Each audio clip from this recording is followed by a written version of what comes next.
next is not my fault. Oh my God. We have a brand new game. I was trying to contain myself. Oh my. Let's go option one, not safe. These are insane. And Brandon keep killing it.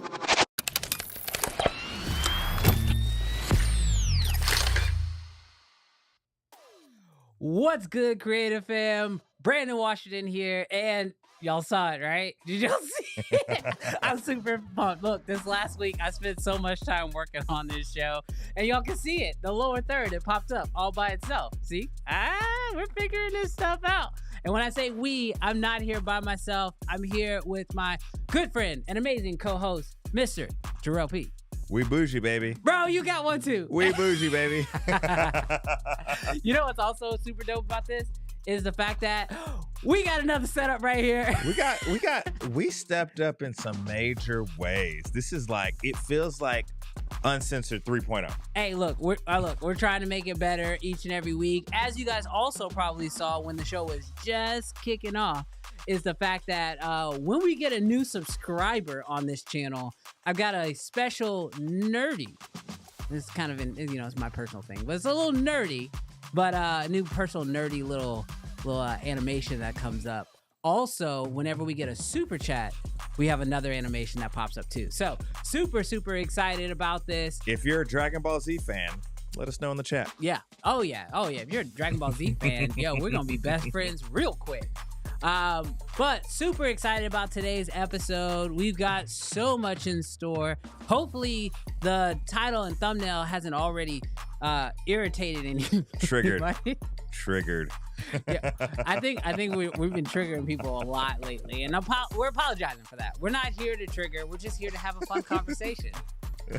Right? Is that fair? I don't believe that. But Well, as you guys know, it is currently halfway through the year. I know that's crazy to think about, but yeah.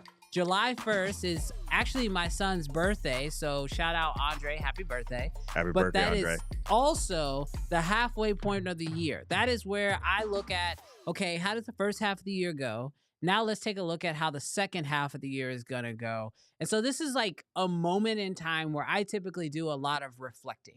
And so I figured for today's episode, we could do the same thing. We could do some reflection on how the first half of the year, how it started, because a lot has happened in 2024. I mean, we've had AI, Apple released the Vision Pro, so many cameras dropped, which feels like just like in the last few weeks, but really has been coming out over the course of the last year or the first half of this year.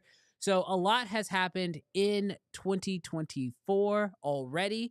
But Jarrell, how are you feeling right now about it just being the first half of the year? You know, it's crazy because I feel like so much has happened, and I'm not oftentimes like, most years feel kind of like meh, like some stuff has happened in our industry, but a lot of it feels like it's the same. But in 2024, it feels like people have done so much. And so there's so much to be optimistic about. There's so much to be excited about. So like for me, I'm good. I love 2024. What about you? Yeah, I feel like it's been a interesting year as far as like tech is concerned, because like I feel like we have seen companies that in the past felt like they were like maybe holding stuff back, not hold back anymore. Like you almost can't hold back anymore. You know what I mean? Like Canon normally has been known for like neutering their cameras a little bit, where it feels like this year, no, can't do it. They got to come full blast. And I feel like the C400 was a big like step in that direction. And it makes me feel like everybody else who's coming to play this year is going to have to do the same thing. You know who feel like they exploded onto the scene?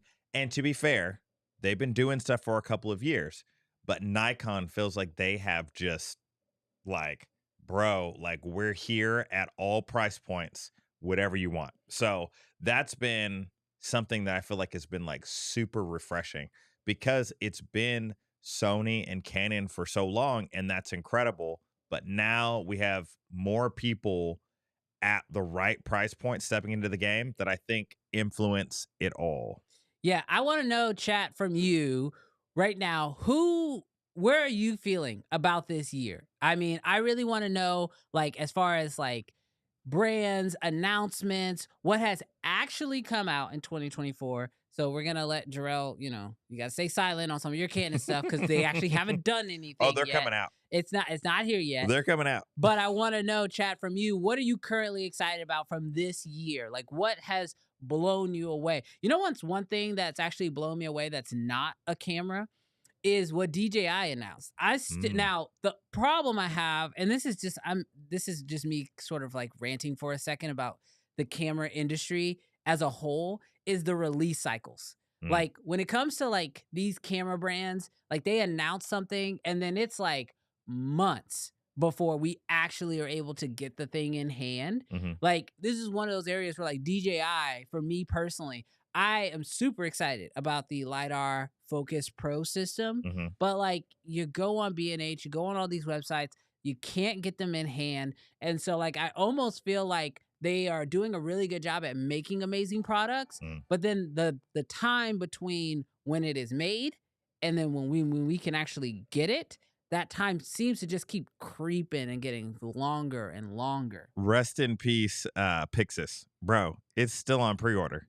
Right. It's like, dang, bro. Now, I feel like things are maybe a little bit different for us because we'll hear about something because we want to be on the cutting edge. Like, and I don't mean just us, you and me, but also the audience too, that we're like looking at the most latest rumors. So we hear about something. Sometimes it feels like a year in advance or like whatever.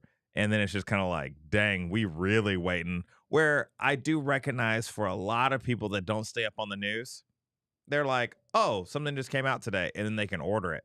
But gosh, for us, it feels like forever. Well, for me, I'd say it from the moment that embargoes lift. From Hmm. That's where I say, okay, this product officially exists and should be dang near available. You know what I mean? Like now, granted, the Pixis has never been in, as far as I'm concerned, in like a creator's hands, right? Like Yeah. no YouTubers has made reviews about this camera yet. They just announced it because it was going to be on the floor at NAB. Makes perfect sense, right? But when like a company like DJI puts the LiDAR system inside Cam Mackey's hands and he makes a video about it on YouTube and then promotes it, it ultimately makes me want to go buy it. And I still can't get my hands on it months later. It's like, oh, like But that's what makes it hurt more. dude, I feel like, do you think that they knew it was going to be that good and well received? Because honestly, when I think about, they've had a LiDAR system before, Yeah. and this is like the first time that you can use it not on a gimbal, basically. Yeah, basically. So, do you think that they knew what it would do? Like Because they maybe didn't know how popular it was yeah, going to be. That we can maybe give them the benefit of the doubt yeah. and say that. But at the same time, we also had Fuji with the X100V, Hmm. and they knew how popular Oh the yeah. 4 was, right? And so the 5 being back ordered, like at a certain point, I maybe it's like we're just buying way more than these companies are expecting us to, or we're Hmm. just like super hype. But it also comes, I think, as a part of like there also was like a drought for a minute. Like I feel like from like November of last year until about February, March, I guess around NAB time, there was like a drought where like we were all just like sitting around, not really sure about new gear, what's coming. And then all these drops start happening one after another. And then, of course, we all get excited and we're like, oh, we got to get our hands on all this amazing gear. Yeah, I'm okay. So as long as Canon doesn't take forever. All Like right. when they drop their cameras, I'm hoping for like mass availability. None of this like 6 month wait times, 8 month. Oh my gosh. If that happens, ugh, I don't know. Like, yeah, I feel the burden and the pain of all of these products not being ready on release day. Yeah, let's definitely go to the chat and see what they're saying. I think we had a super chat come through as well. But I will say, when it comes to Canon, I would not hold your breath because when I was at Cine Gear, I spoke to them and I got a chance to see the C400 for myself, get some hands on with it. And I was like, yo, like, y'all have a lot. Like, they had 6 C400s on the floor and they were all rigged differently, which was beautiful for me because I got a chance to see like how would I rig this camera up and see it in different configuration, V mount, the traditional mounts, for a gimbal, more rigged out with a servo lens. Like they had every configuration, all 6 configurations. And I was like, wow, y'all have 6 cameras out here? That's nuts. And then their guy on the floor was like, yeah, this is all 6 of them. He said, this is all of them. This is all the cameras we got. So Yeah. I think that when it comes to the C400, you're probably going to be holding your breath a little bit on that. I think they were trying to rush to get it done. Not rush, but probably like get the marketing and everything out for Cine Gear specifically. But I don't know if that camera is going to be ready to ship probably for, They said September. yeah, September, yeah. that might be like Hopefully. the first batch of like 100. You know what I mean? And then they're like, all right, yeah, we Well- launched, we shipped in September. They have all that pre-order information. They better. They should know. Like, it shouldn't be like a guess. Like, oh, we're just gonna make 50 and see how it does, or we're just gonna make 100. Like, I don't know how fast the hands work, but Yeah. hopefully. Yeah, we'll have to see. All right, what are we looking at in Our chat? super chat came in. Okay. An anime fan. Have you seen this, Brandon? No, I haven't seen this one yet. I have not either. I gotta check that one out. Yeah, but no. Definitely love the anime. All right. No flavor imaging has to say Sony being C rank is crazy work. They also haven't released anything though. Yeah, So you're being fair. You're being a fair person. Okay, so that's the reason. And he's speaking from the thumbnail of this video, but that is the reason currently that Sony is sitting in C rank. But I think they have right now the greatest opportunity for the upset of the year because they have stayed quiet. You know what I mean? Like they're like when you're, I don't know if did you run track in high school? No. No. Okay. I ran track in high school and I hated like being too fast on the 400, yes. especially in a relay. Cause like if you're in the 3rd or the 4th leg and like everybody can start drafting, when you're on the backside of that track and there's a guy and he's just sitting in your back pocket, you know he's drafting off of you. Mhm. And you're just waiting for him to like on the curve just come right around you and then take off and leave you behind. That's what Sony might be able to do this year. I have a hot take. I have a hot take because both of us forgot when this camera actually dropped. And I think that that's what happened to Sony this year. We've been talking about like, oh, is Sony going to steal the thunder from Canon? Or are they going to steal the thunder from Nikon? Dude, we both forgot that the A9 III dropped this year. Do we think that Sony came out too hot and literally, and not that the A9 III is a bad camera, Yeah. but that was their camera drop for the year. And now I'm just wondering, it's not the craziest hot take, but did Sony gas themselves, come out with the camera that the majority of the people are not going to buy, and now it's going to be Nikon, it's going to be Canon, it's going to be Panasonic running laps around Sony this year. And will Sony's 2025 be good? I don't know. I don't think that they're going to have, no one's going to run laps around Sony. Like, they're going to run laps around the A9 III. The A9 III is probably not their best camera release. Great camera. It could be. I don't Could know. be a great camera. I haven't I don't shot with know. it. But I will say that I feel like if they were going to try something that uniquely different, you know, global shutter, first time for them at least, and to launch it earlier in the year probably made the most sense because they know that, like, we all know you're holding your cards for holiday season. Yeah. So like even the cameras that are like coming, that are being announced now, they're being announced now because by the time the holidays come around, they'll actually have a warehouse with them and be able to, oh, you want this for Christmas? Cool. Put in your order. You can have it by Christmas. So that's why they got to announce now. I think Sony knew that the A9 III was going to be a very unique, small market. 6,500. And I think they also understood that, like, this is our first run at global shutter. We're going to learn a lot from this camera. And this is a early adopter style camera because an early adopter is going to buy this camera, small group of people, buy this camera, and then tell Sony, fix this, fix this, fix this, fix this. So that way, when we get to the A9 IV that has a global shutter as well, and they improve on all the problems that we've already seen, I think that's when we'll see success. Yeah. That's just my thoughts. Yeah. So to kind of pin you down, do you think that the Sony A7 IV is coming out this year?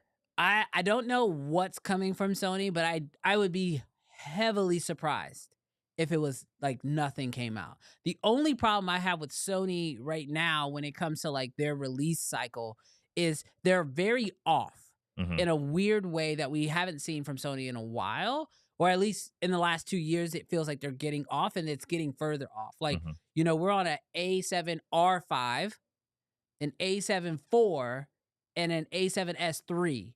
And it's like, so do we get a A7 IV before we get an A7S 4? Or I'm sorry, do we get an A7 V before we get an A7S 4? Like, that doesn't make sense. And it starts to make the S tier camera start to feel like it's getting left behind. C tier. It's just okay, the C tier. But I mean, you know what I mean. The Yeah. S series camera, it starts to make them feel like they're getting left behind a little bit.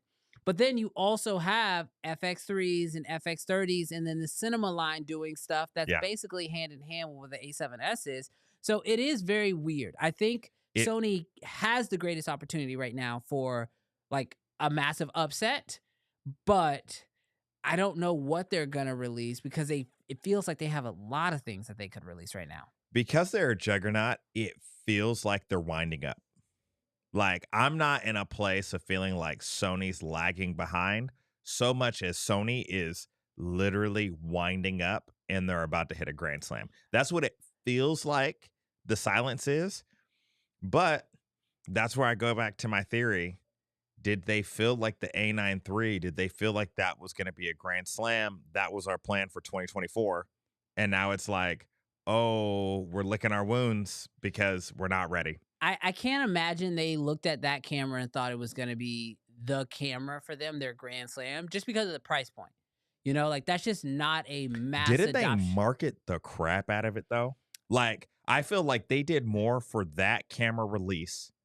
Like, it had a huge splash than I remember in recent days for any of their other cameras. No, I feel like, I mean, maybe I can't remember. It didn't really make a splash for me, hardly at all. Yeah. So it's hard for me to say if they did or didn't. But I do think that like for this year right now, as you mentioned, I mean, let's go through some of the cameras that have come out. Oh, yes. So we've got Canon C400 came Yes. out this year. Nikon Z6 III came out just a few weeks ago. Lumix, Panasonic's. Yep. Lumix released the GH7 this year. And the S9. And did the S9 wait, Lumix released the S9 this year? Yeah. Oh, I didn't know that. I Yeah. didn't catch. Oh, okay. Yeah, the S9, the infamous S9. Okay, well then if we're gonna bring out the Lumix S9, Japan. if we're gonna bring up the Lumix S9, then Fuji also released the X100V this year, or 5. Yes. Gotta throw 'em And in. then Blackmagic announced the Pixis Pixie this 6K. year.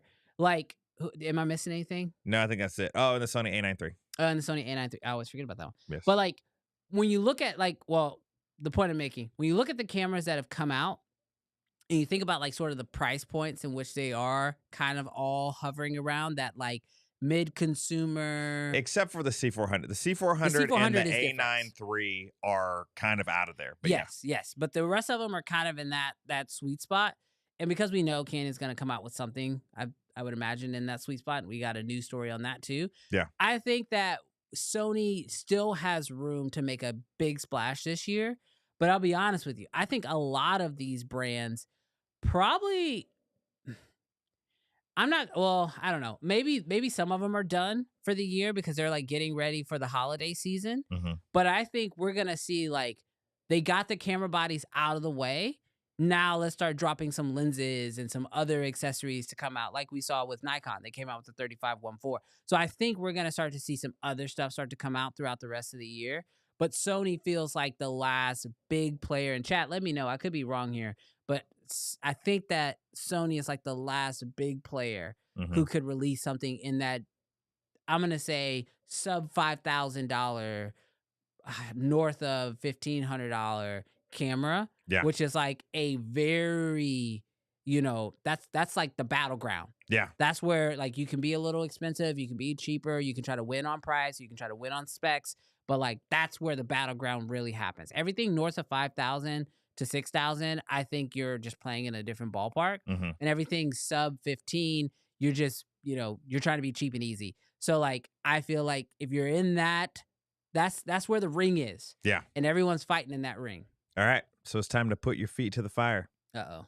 Let's rank them. Let's rank what? Let's rank them.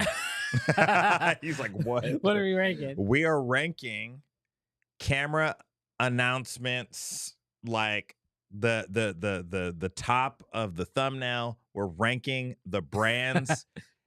S as in Supreme. Okay. S as in Supreme.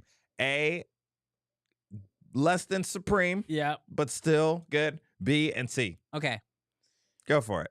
What's your opinion? Which brand are we doing first? Okay. How about this? Are we doing camera releases? Oh, yeah. Or are we doing brands? What are we doing here? Ooh. Let's do brands. Okay. Jesus. So why piss off one camera group, but piss off the entire? Well, the people want to know, Brandon. Do they? People want to know. Do they want to know? Chat. Do you really? Do you want me know? to go? Do you want me to go first? You want me to go first? All right, let's go. So you have more time to calculate. No, I'm good. I'm Okay. good. Hold on real quick. I am looking at the chat. Somebody says audio is good, but lower than normal. And then somebody else says audio is fine. So just keep us posted. Someone says, yeah, audio is good, just low. I need to bump up my volume. So we can bump up the volume a little bit on our side, I think. Yes. Can we do that? Maybe. All right. I'm going to let you explain to them how you're going to set this up. I'm going to get the audio bumped up. Okay, cool. Go with that? So I am going to ask Brandon and then also you, chat. Yep. How you're ranking these brands so far in 2024. And so remember, you can put multiple people in the categories, in the tiers. So if you feel like everybody's in the S tier because you're just so stinking kind, you can put everybody in the S tier. But then we're going to go S as in the top and C as in the bottom. And we want you to essentially tell us how you feel like these brands are doing in 2024. So, Brandon, I'm going to give you a brand and you are going to, you're going to make it happen. All right, chat. You can't let me do this by myself either. Don't just watch. Get involved. Let's start off with Panasonic. Okay. S tier, A tier, B tier, C tier. This is tough because people are already seeing the thumbnail, so they're like, "Oh, I think I know where he's putting it," but the thumbnail was made like that fast. Trigger. So, It's a trigger. I think that Panasonic is currently. I'm gonna put them at B tier comfortably. I'm not sure. Is that where I put them in the thumbnail? I don't know. I'm putting them solidly. Bro, you put them in the A tier? Did I put them at A tier? I don't know. I think they're solidly. I saw a comment that basically said, Oh, look, there it is. Panasonic in the A tier. Oh, my bad, bro. Oh, dang. Yeah. He just got sorry. You're disappointed. Because Look, wow. I'm putting them at B tier comfortably. And I don't think that that's a slight. It's just we're just ranking what they're doing this year, right? Just what they've done in 2024. Right. What else do you want from them, Brandon? Full frame. The SH. That's a me problem. Look, I'm gonna be very clear. If you give me a Micro Four Thirds camera, it automatically just takes a slight notch. And that is a thing. Okay. I don't expect anybody else to agree with that. If the GH7? Yeah. Give it a Super 35 sensor. I think that bumps it up to A tier for me, but it being Micro Four Thirds kind of brings it down. But we're just going based off what they've done this year. But I think they're another one. I think they're like Sony. They could release another camera this year. Yeah. Okay. Let's go. I'm trying to be Nikon. I mean, you can disregard this. I'm putting them at S tier. Look, you know it. And I'm going to be very transparent. I'm biased. I like their cameras. I've loved their cameras for a long time. But let's be real. I also, I signed on to help, sell that camera. If you go on Nikon's website and you look at the Z6 III, I'm on their website. You know what I mean? So take that with a grain of salt. Decide that my opinion on that means nothing to you if you want. But I signed on to do that video or to promote that camera because when I saw what the camera could do and when I heard about what the camera was, I was like, this is a camera I can back. That's it. But it's S tier. All right. Canon. You know what? I'm going to give Canon S tier. I'm going to hold them up there. And the reason being is because I think that for a company that I thought was about to just like, Thanos snap and just like kind of like turn into dust and disappear because they weren't doing anything forever, they came back this year with a vengeance. And so I think that Canon is currently sitting S tier strong, and the C400 is going to be that's going to be a good camera for them. And I think it's going to be a good camera for them for a long time. Yes. Now, granted, I know you Canon people get upset because you don't get a lot of cameras. I don't think you should expect another C400 for at least 3 years. Dude, with 5 cameras coming out this year, I'm not expecting anything until 2030. I mean, set the expectations where they should be. But I definitely agree with you. I think the C400 S tier, and it's a good one. Blackmagic. Okay. I don't know where I put them on the thumbnail, but I am going to put them at C tier. Shots fired. It's not really shots fired. it's like shots fired. It's rocks thrown. Yeah. You know what I mean? My problem with Blackmagic and with their 2024 release is the Pixis, and because I'm judging that camera alone, because that's all. Well, oh no, they do have the 12K. They have the 12K Ursa. Mm-hmm. It's tough because Pixis alone, C tier. It's a full frame pocket rehoused 6K. That's really not that exciting to me. Mm-hmm. The body is good. They just didn't do much with it as far as I'm concerned. I would have loved to see built-in indies. I would have loved to see a better, like a more flexible screen. But I like. Can the image change, even though it's a rehouse 6K? I don't know if they do a new color science. I don't know if they haven't.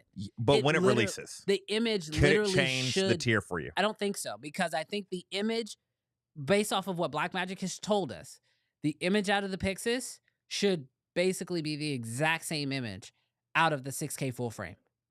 That is a hard sell when you basically say, we're going to sell you a new old camera. Yes. It has just in a different body. Different body, right? Yeah. And then they took that camera, the Cinema 6K full frame, and then they sold it for like $1,500 for a while. Now, granted, the price has gone back up, but you've already shown your cards of like what the value of that camera really was to you, or maybe you were just doing like a sale to try to get some of them off the shelves.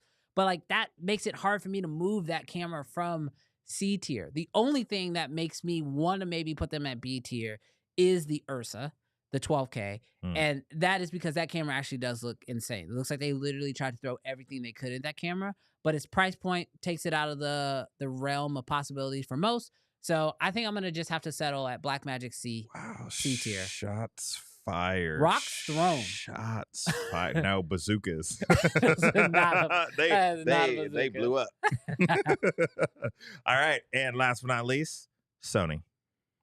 Does he really feel like Sony is C tier from the thumbnail? From what they've done in 2024 so far, Sony is currently sitting in C tier. Wow. But they can jump up to S tier. Supreme. I think they can. We're going to say S tier on this show. Actually, S stands for Saiyan. So that's Super Saiyan. That's Super Saiyan tier. I think that they can. I think that Sony has an opportunity to jump up there. For sure, I think they could get to A tier with the right release. But will they? That's the question. Not can they. I think will they in 2024? Yeah, they'll release something else for sure. There's no way they're done. And it will be Super Saiyan? I don't know, because last year they gave us those RCs and the A7. Oh, the ACR2. C2. Yeah. But those are out of the way. So like now it's time for like a full-size mirrorless camera. So yeah, I think so. I think they will release something. I think they'll release something this year for sure that is A tier qualified. But they have an opportunity to get to S tier qualified. Well, let's see what the chat has to say because it feels like the chat is disagreeing with you. Of course they are. Now, I can't put you on the screen, chat, if you didn't put the actual camera, because if you just put S, I don't know what you were talking about. We do this live. So we see Panasonic is at least A tier. At least A tier. If you love and are okay with Micro Four Thirds, I 100% say that the Panasonic GH7 is a tier camera. I really do think that. I just personally am not a Micro Four Thirds lover. I'm just not. RJ says, I don't like Micro Four Thirds at all. I'd rather shoot on my phone. I did not say that. That sounds like nor hate. do- Gosh. Somebody That sounds may- like your black magic hate. Oh my gosh. Oh, and he also comes back and says Nikon a high A. High A, S tier. Okay, well, to each of He them. might be a little bit more objective. I don't know. Maybe. We'll see. Sorry for you guys. You guys put a bunch of just rankings. What does this mean? Oh, okay. Well, I feel like I'm only picking from RJ because RJ's the only one following the game. Canon is AS tier. I was like, what does that mean? I'll take that. All right. What else? What else? What else? Canon is A tier. Okay. Yep. Yep. Black Magic has more than Pixis despite the focus on it. So I put it at A tier. What are we missing outside of the 12K? I don't know. I mean, now granted, we're talking about cameras For 2024. for 2024. Yes, we're not talking about their Blackmagic- whole lineup. Yeah, like Blackmagic as a company is definitely been, I think, swinging at S tier levels for like years. But The price point, Price the point, quality, yes, the raw. I mean, what they give you the for the money resolution. almost puts them at S tier alone. You know Yes. what I mean? But we're just talking about cameras in 2024. I'm like, as What have you done for me lately? this year, yeah. Yes. Let's stay on topic. Yes. Black Magic A. Black Magic S tier. Just because of the Ursa. See, that's where I got stuck. Yes. I put Pixis at C, Yes. but I feel like the Ursa bumps it up, but I don't think the Ursa's taking them all the way to S tier. I'm just going to disagree with you on that one. Waiting to hear where Sony is on his list. Personal bias makes it an S for me. At least you know, Andrew. Hey, At least we you all know. have our biases. We all have our biases. Alrighty. Let's see. Sony B. Sony B tier. And then the FX9 Mark II. That's not necessarily. Sony is B tier. Alrighty. I feel like. You know what I love about this show and this community in general is that I feel like we can all come on here and disagree, but have a good time. Because, I mean, Yes. that's the whole deal. It's like, right? Like, Yes. I think a lot of times when it comes to gear specifically and like trying to find like the perfect camera. Yeah. Like, part of it is what can the camera do? That's one part.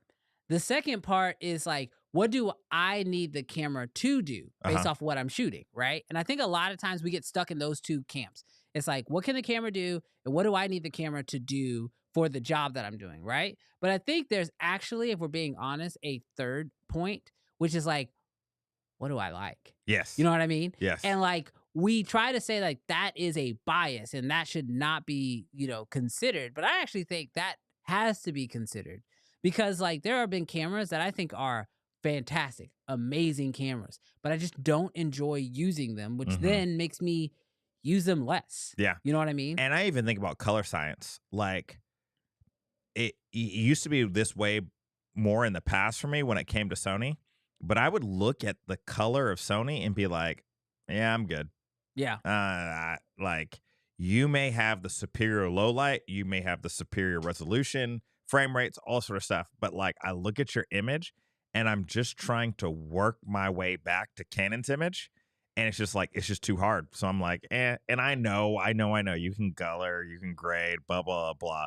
But image out of camera, sometimes. Now, I feel like Sony, they've all come way more middle of the road. Yeah. Personally, like I in agree. terms of a distinct look from out of the camera, like instead of trying to be like, this is our image, I feel like they've made it a lot more palatable with log and raw and all that sort of stuff. I also think what has helped the cameras is that editors got better because like, I mean, 6 years ago, bro, trying to color That 8-bit. anything You know what I mean? Gosh. Like, that's the problem. We were Yeah. all shooting 8-bit for so long, and trying to color that, a nightmare. Seriously. So, no, I love it. I love where we're sitting at. And and thank you guys for sharing your tiers publicly. We're going to take them, and we're going to hold you accountable next time you guys show up and roast a different camera. I'm going to have all your comments triggered up right here. No, I'm just kidding. So this kind of helps us go into our next section where, once again, we want you guys to comment.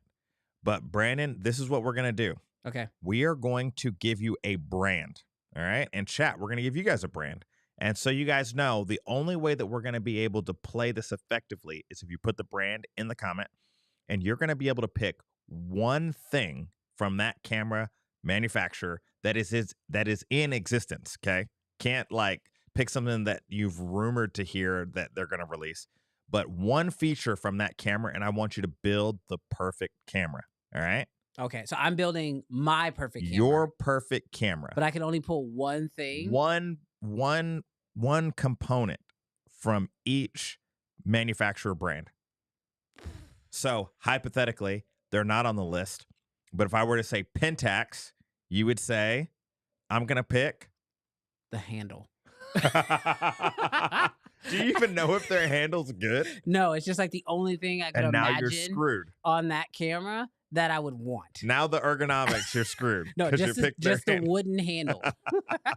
I just want the attachment. All right, cool. So everybody, chat, you guys understand? You pick one feature, one thing from that's already in existence, okay? No make-believe stuff. All right? Yeah, so make sure, chat, because I'm going to need your help on this, because y'all are probably going to know things about some of these brands that I don't. Put the brand and then the thing. Yes.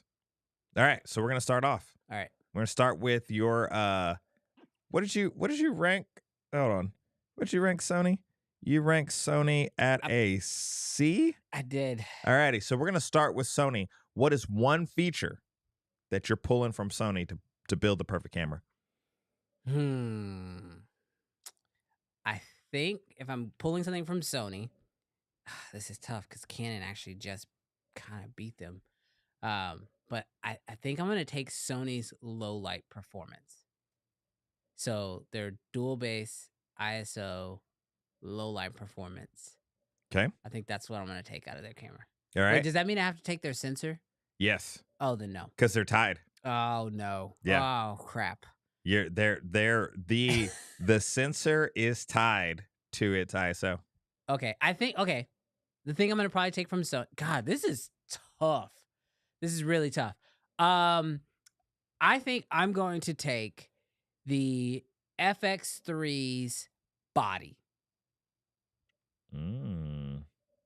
Yes. I think I'm going to take the FX3 body.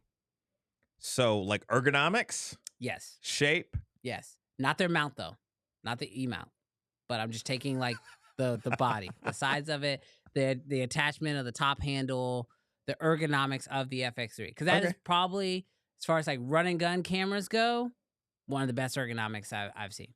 Okay, cool. All right, Blackmagic. Also C that you ranked. What are you pulling? What feature?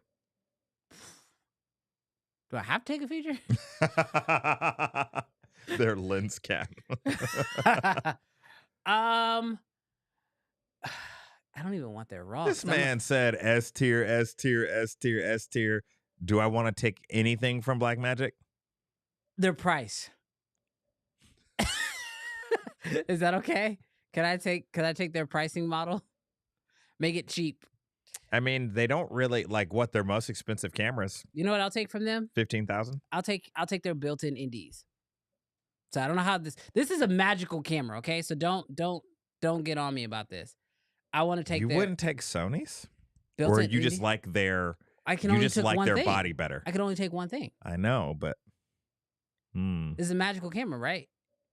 Chat, y'all not. Let me see. I guess you have to take something, so that's fine. That's fine. Right, okay. I have to take something. You have to take something. All right, cool. Blackmagic, live stream protocols, B-raw. See, I don't want to take B-raw because I'm afraid that we're gonna get red. Bro. Well, I guess you don't know what's coming next. I don't know what's coming next. If anything else, if I can't take their built-in indies, then I'm gonna probably go with someone says their menus. Blackmagic's menus are Oh, mad easy. by far. And their screen. Yeah, their whole interface. So they've had some screen issues. I'll take their software interface. Yes. That's what I'll take. Yes. That's Thank you. actually, that's Thank you, wise. chat. Who was that? Who put That's that one up? wise. All right. Lewis. Panasonic Lumix. What are you pulling from them? You stepped them up to a B tier. So what Yeah. are you pulling from them?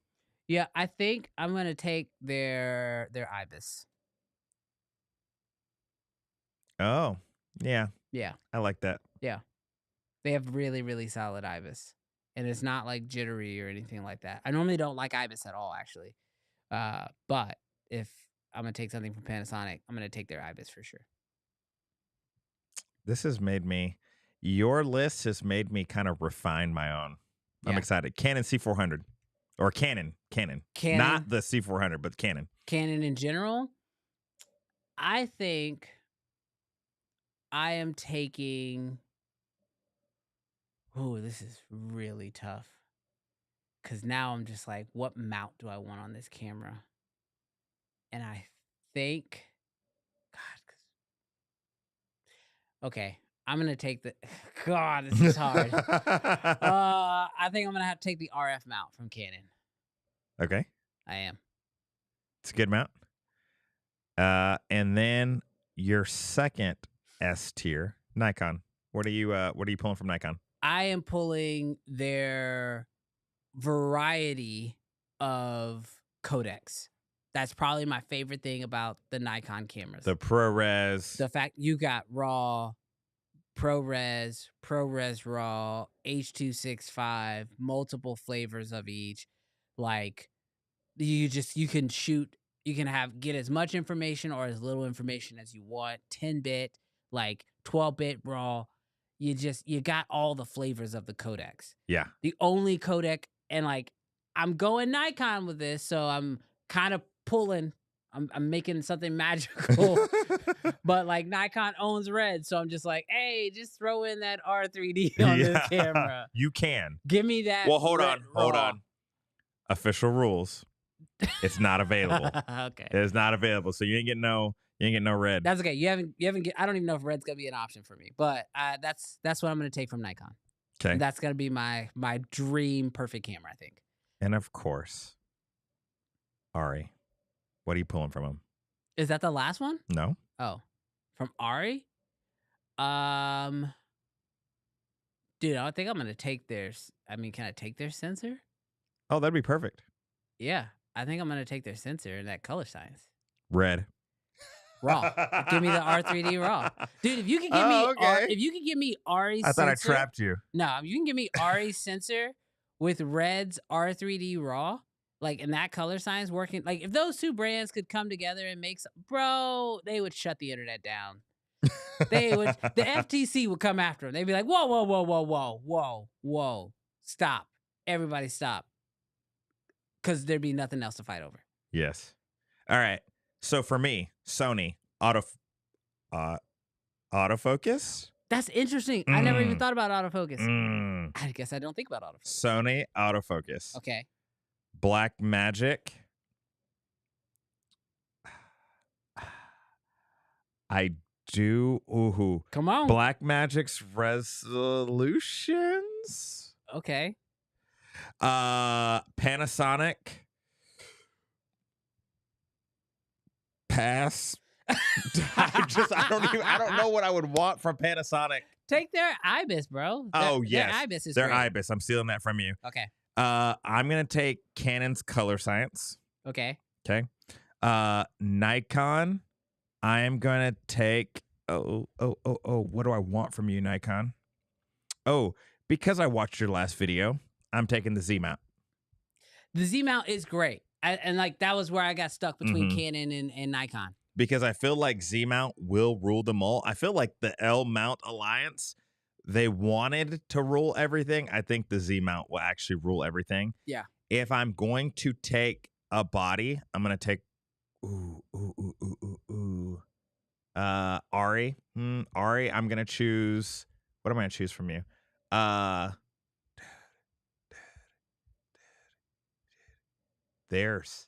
Can I have Ari's sensor and have Canon's color science? I did it. I don't care. I don't care. I want Ari's dynamic range. I want it. Yeah. Give it to me. And then red, I'm going to take. This may sound like this is the only thing that I'm taking from red. I love. No, I take that back. Red, I'm taking its extended highlights. I'm taking Oh, the their. I'm extended taking their. highlights out I'm of. taking their sensor. Well, you got to have that global. Yeah, that global. And the global shutter. And then Ari. Yeah, you said their dynamic range. Yeah. Okay. Perfect. Yep. Yeah, I think that's good. Yes. I really wanted the Nikon Z mount on my dream camera, but I knew I had to get the Kodaks out of that camera. So Yes.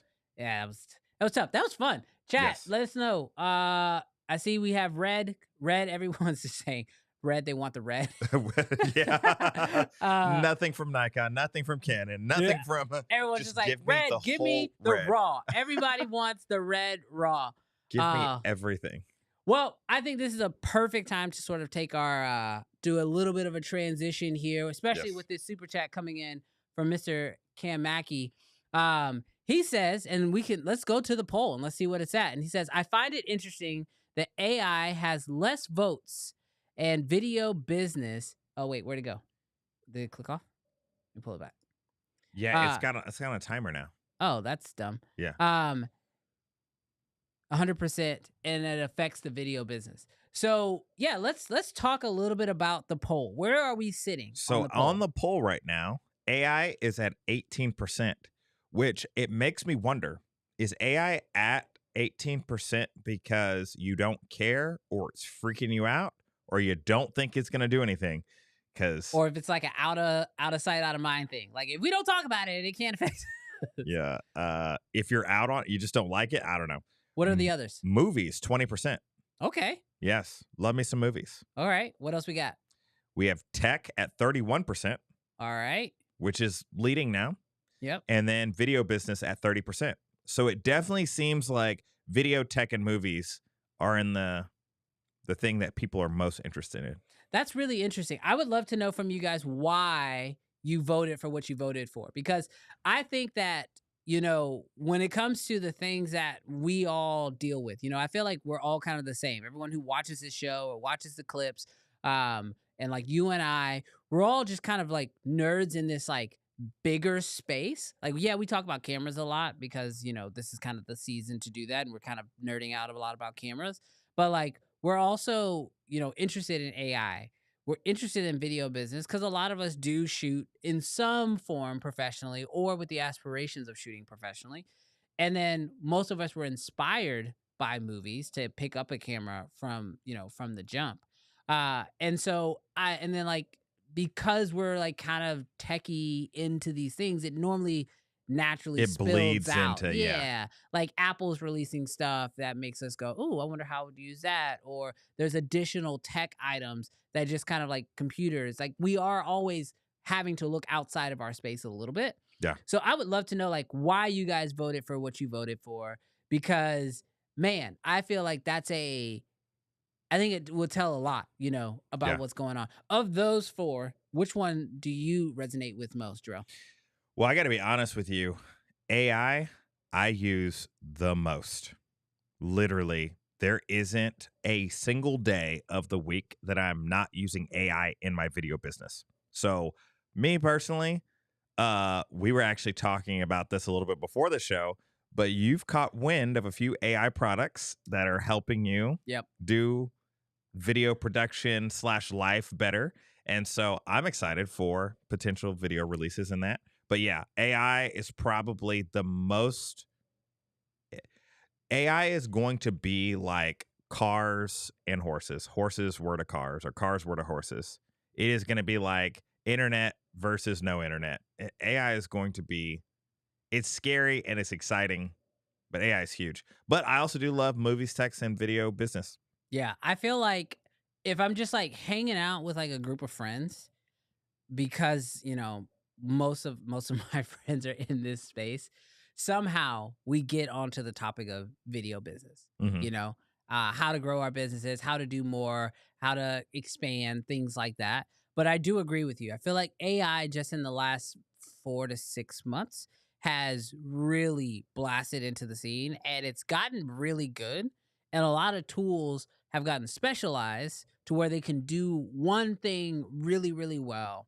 And that thing is super, super helpful for me, whether that's taking notes or combing through footage or transcribing. Cause like there was a day where I would literally have to take my video and like upload it into my system, try to transcribe it, and then like that software, I don't know if it was using AI or not or what it was using, but it just wasn't doing a good job. And then I'd have to read through and like make nonstop corrections.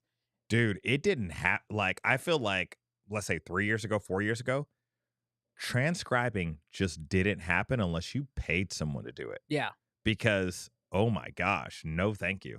Yeah, I remember Didn't have the patience for it. I remember at one point I actually was going to take my videos, and I might still do this, but I was going to take my videos and I was going to have them done in Spanish Mhm. because I had a lot of people who have been following me who was like, "This is helpful, but I need Spanish subtitles."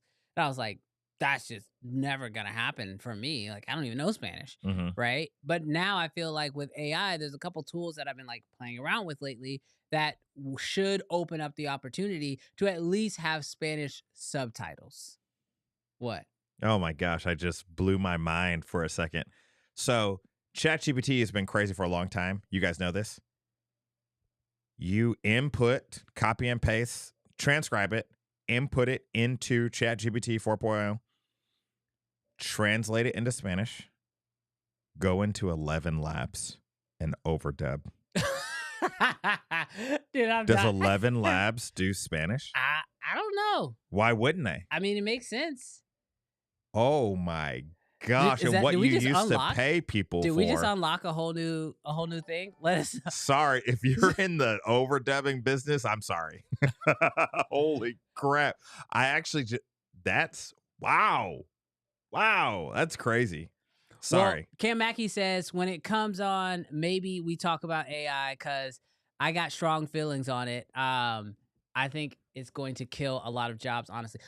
First of all, let me make sure because before I call you out, Cam, because I am going to call you out. We here. missed you, Cam. We Oh, missed you. No. I'm about to call Cam No, Mackey I out. missed you. I don't know about Brandon, but No. I'm about to call him out right now because I'm 90% sure. Yeah, bro. Answer my text messages. he's I'm a busy making- man. He's a busy man. You ain't that busy. You chilling in here with us. Answer my text messages. Yo, Cam, I've been trying to get answer Cam on his the text show. messages on the chat. Yeah, like answer my text Screenshot. message. Like I asked you if you're gonna be on the show next week. So let the people know. I'm calling you out publicly in front of everybody here and on the clips. Travis, don't cut this out of the clips. Leave this in. I want Cam Mackey on the show. I've been trying to get him on next week. So y'all let me know. Cam, you got money to super chat. I think you got a couple few minutes Are to you hop on the set? show. Are you on set, Cam? He next ain't week? on set. He ain't on set next week. He gonna be here next week. But no, I can't wait to have you on, Cam. Just answer my text messages. Absolutely. So, anyways, we asked you guys this question because we want to partially expand some of the topics that we talk about here on Uncensored. Yeah. And we want to know what's interesting to you. We don't want y'all to be like, we're going to sign off because we're talking about something that you don't like. But we have so many personal interests that go far beyond just cameras and gears. Yeah, absolutely. I mean, obviously, one of the big ones. Did he just text me? This fool. He says, "Hey brother, I forgot to click send." That's the biggest load of crap I've ever heard. I wish my phone was hooked up to this stream. I would show y'all this text thread right now. This fool. Next week, Next we're week, going to have Cam's on the show. live text. Yeah, that's right. I'm exposing the group. No, I'm just kidding. No, Cam, I hope to have you on the show. Let me know when you can be on. But yeah, all right. So speaking of expanding topics, obviously, as I mentioned before, one of the big ones that we talk about, I think, a lot is video business. Yeah. And recently, Jarrell helped me out with, which was, as you guys have probably seen, was a really, really big project. We actually got a chance to shoot some marketing material for Nikon with the Z6 III launch and that kind of stuff. And so it was a totally different side of the business than what we've typically done with these type of brands, which I'll tell you, the experience was really cool. But we started talking about that, and then we started talking about some other clients that we've had, and sort of like this journey of like our entire creative journey. Like from the beginning, working with clients, shooting for free, to then shooting with like, national brands. And so the question came up is, what is the perfect client? Which I think is a very, very interesting topic, because I think my answer will surprise most. hmm But I'm I actually also, worried because I think that we may differ a little bit on this one. I'm not worried. Not Okay. worried like in like actual fear, but like as I was thinking about this question this week, I'm like thinking, I wonder how that would match up with other creators or business owners type of deals. Cause I feel like I have after 10 years, have a very specific perfect client. Yeah. So let's give that caveat real quick. How many years in the game? 2013, so 11 years. 11 years in the game, Yeah. full time, the entire time? Eh, Ish? yeah. Ish? Okay, so I've been at this for 12 years Uh-huh. total.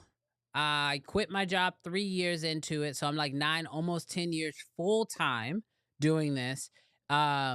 And have run the gambit. Yeah. I mean, from nightclubs to music videos to real estate to documentaries to comedy sketches for Instagrammers to now Nikon, right? Are you even a filmmaker if you haven't shot a music video? I mean, I don't know. If you haven't done a music video or a nightclub at least once, you gotta do it just for the stories. Yeah. I mean, can you talk about video business if you haven't been snubbed by one rapper? Yes. Yes.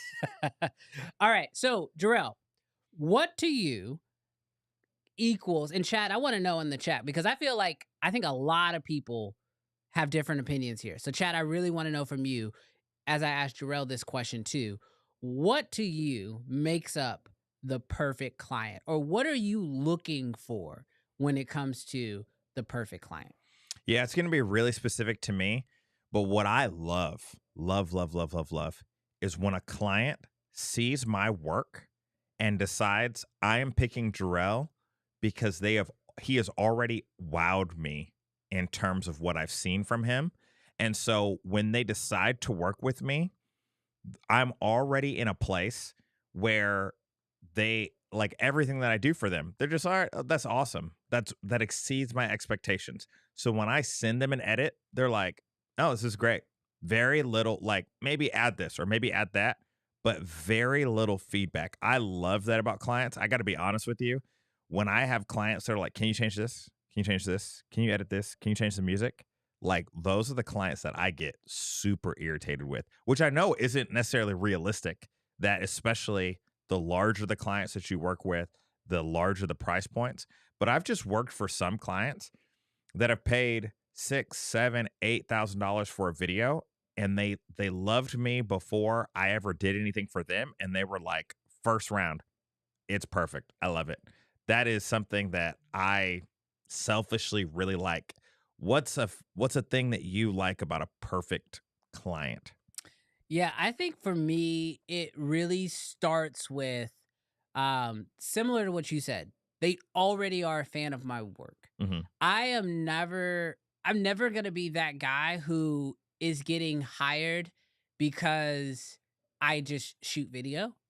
You're hiring Brandon Washington and B Wash Media, my production company, because of what we've already done and what we put out there to show that we can do that. That to me is like the number one first step, because that I've learned is like, I remember back when I used to do weddings, this is how I learned. A lot of the things I've learned about what I like in clients is dealing with clients that I don't like.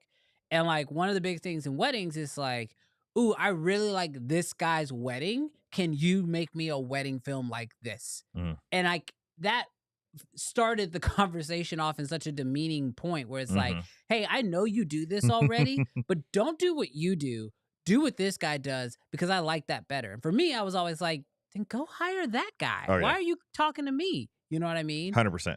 But I'm not going to sit here and pretend like, yo, I need this bread. So sure, I'll throw that stupid LUT on there. Like, yeah, we can, overexpose, blow out some highlights and make everything look sepia toned. Like, sure, let's go for it. Yeah, seriously. But not going on my portfolio, but sure. Exactly. Yeah, like I'm not going to share this video, but you can. got out of weddings. So I can tell you first thing I learned was that wedding clients are not my favorite clients. Mm-hmm. Not doing weddings. Shout out to Porter. Keep holding down the game for all of us who don't want to do it. Seriously. But what I did learn for me was that like working within commercial spaces is kind of like the perfect setting for my perfect client. Mm. I like clients, you ready for this? Mm-hmm. Who are not spending their money. Mm. They are spending a budget that is like given to them by a CEO or a CFO. Mm-hmm. Because I have learned that for me, I don't like emotional transactions. Mm-hmm. I like logical transactions. And so when somebody's spending their money, it's emotional. Heck, when I spend my money, it's emotional. Mm-hmm. Or if my wife spends my money, it's emotional. But when it comes to working with clients, I prefer someone who's spending a budget and not their own money. That's good. That makes it much easier because now everything is just a logical decision. And if they want to work with me or they don't want to work with me, it's not an emotional decision. It's just logic. Mhm. Like, hey, logically, we want to go with you because of XYZ reasons. Now, I have learned that if there is a scale of 1 to 5 on budgets, 1 being the lowest end, 5 being the highest you've ever made, right? Mhm. I have found that my sweet spot is actually at 4, not at 5. And the reason is I find that like 1 is just I don't want to be there because they're just not paying me enough and I'm gonna Yeah. feel like I'm wasting my time. 2 is a little bit better, but at 2, they require so much more and they feel like they're spending a lot of money, but they're really not. Mhm. And so that just becomes that headache. 3 is a safe second place for me. Mhm. But 4 is the sweet spot. It's where I'm making more than I normally would. So it's above average for me. Mhm. But that client knows exactly what they want for that budget. It's very built into the scope of the project. It's logical. We're at a happy 4. Where I find 5 is great. Don't get me wrong. Making more money than I've ever made on a project, always a huge win. It's nice to say, oh, I made X amount. That's the most I've ever made on a project. Mhm. But what I typically find is that there's a certain level of stress when you start to stretch yourself a little bit further Mhm. when it comes to the production, it comes to how you allocate the budget, when it comes to like a lot of different things. It just becomes more and more difficult when you start getting to those higher tiers. Mhm. And then also when someone's at the max, they also feel like they're at the max. And sometimes I start to feel this like pressure of, okay, there needs to be a very high perceived value for what they're getting because they're at their max, I'm at my max, and we need to match up. And I just find myself more comfortable and more able to coast at a 4 Mhm. because then it's like, oh yeah, I've done this before. I feel really confident. They don't feel like they're overpaying. I don't feel like I'm doing too much. And I can take multiple 4s like in a month. But when if you throw a 5 at me, that just becomes everything. So I'm like, oh, I gotta yeah. dedicate everything to this. And what I find in the long run is sometimes when you do those max big budgets, you get one of those, you spend 3 months doing it, but while you're spending the 3 to 4 months working on that one project, you're not actually working on your business. So Mhm. you slow down client acquisition, you let a couple emails slip because you're like, oh, we don't have time to take this project on. And then you end up in a place where you're like, oh man, if I would have just taken a couple 3s and 4s, I could have just kept that going consistently. Oh yeah. And that would have been great for me. And I probably would have actually made more money than just focusing on 1 5 every 3 to 5 months. Now, granted, that's going to depend on how much you're currently charging. And I don't want to tell anybody how to charge within their business. Mhm. But I will say that, like, for me, that is sort of the sweet spot. I even think emotionally sometimes with the 5s that the client is expecting a home run, you're hoping for a home run. And then when the return on investment isn't maybe as much as they put into the video, even if the video product was good, looks great, pleasing, like if it doesn't have the metrics attached to it, gosh, it can feel like a disappointment. And so like that's like for me why a 5, like a 4 or a 3 is like a nice playing area because we're not expecting this to be a grand slam, save my business, Yeah. Hail Mary, hopefully this works. I think one of the things that Ochi was talking that kind of remind me of something that I want, this is actually the negative. Like I feel like for me, clients that are shady So we'll flip it and say Okay. positive, like good, not moral, like, like religious, but like good moral uh clients are awesome because I've worked with people that legitimately will change the contract. They'll change the scope. They'll change what they want and they know what they're doing. And you've set up boundaries. And all of a sudden they're just like, can we stay like an extra hour or two?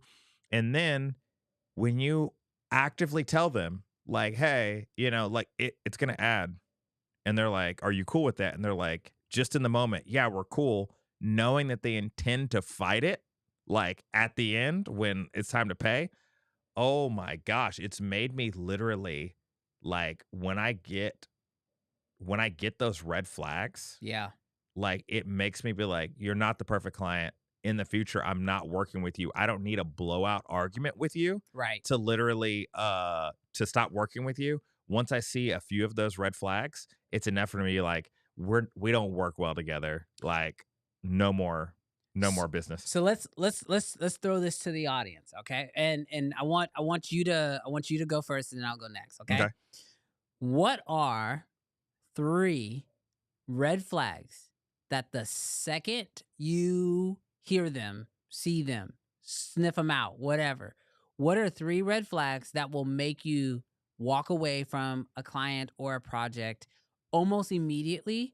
Or because I know, sometimes business requires you got to ignore those red flags Yeah. to make payment. Um, what are the red flags that when you see them, you're like, man, I wish I could walk away right now? Even sometimes I know you can't, but what are the 3 biggest red flags for you that you've learned over the last 10 years? Yeah, this is a red flag. I should definitely stay away. So this has always been a red flag, but I've never always been able to walk away from it in the past. But now, thankfully, I'm in a place like business wise. Budget. Budget is a massive red flag. If I come in and say, hey, this project's going to be 2,500, and they're like, I've got 300. Now I've been able to say, I'm sorry, like this isn't going to work. But oftentimes I will pair that with, but I know this person that they're really great. They work in that price range. Here they are. Because I don't ever just want to be like in a like that might be all that you can have. You still deserve someone, not deserve, but I still want to help you find the right client. So budget is an instant red flag.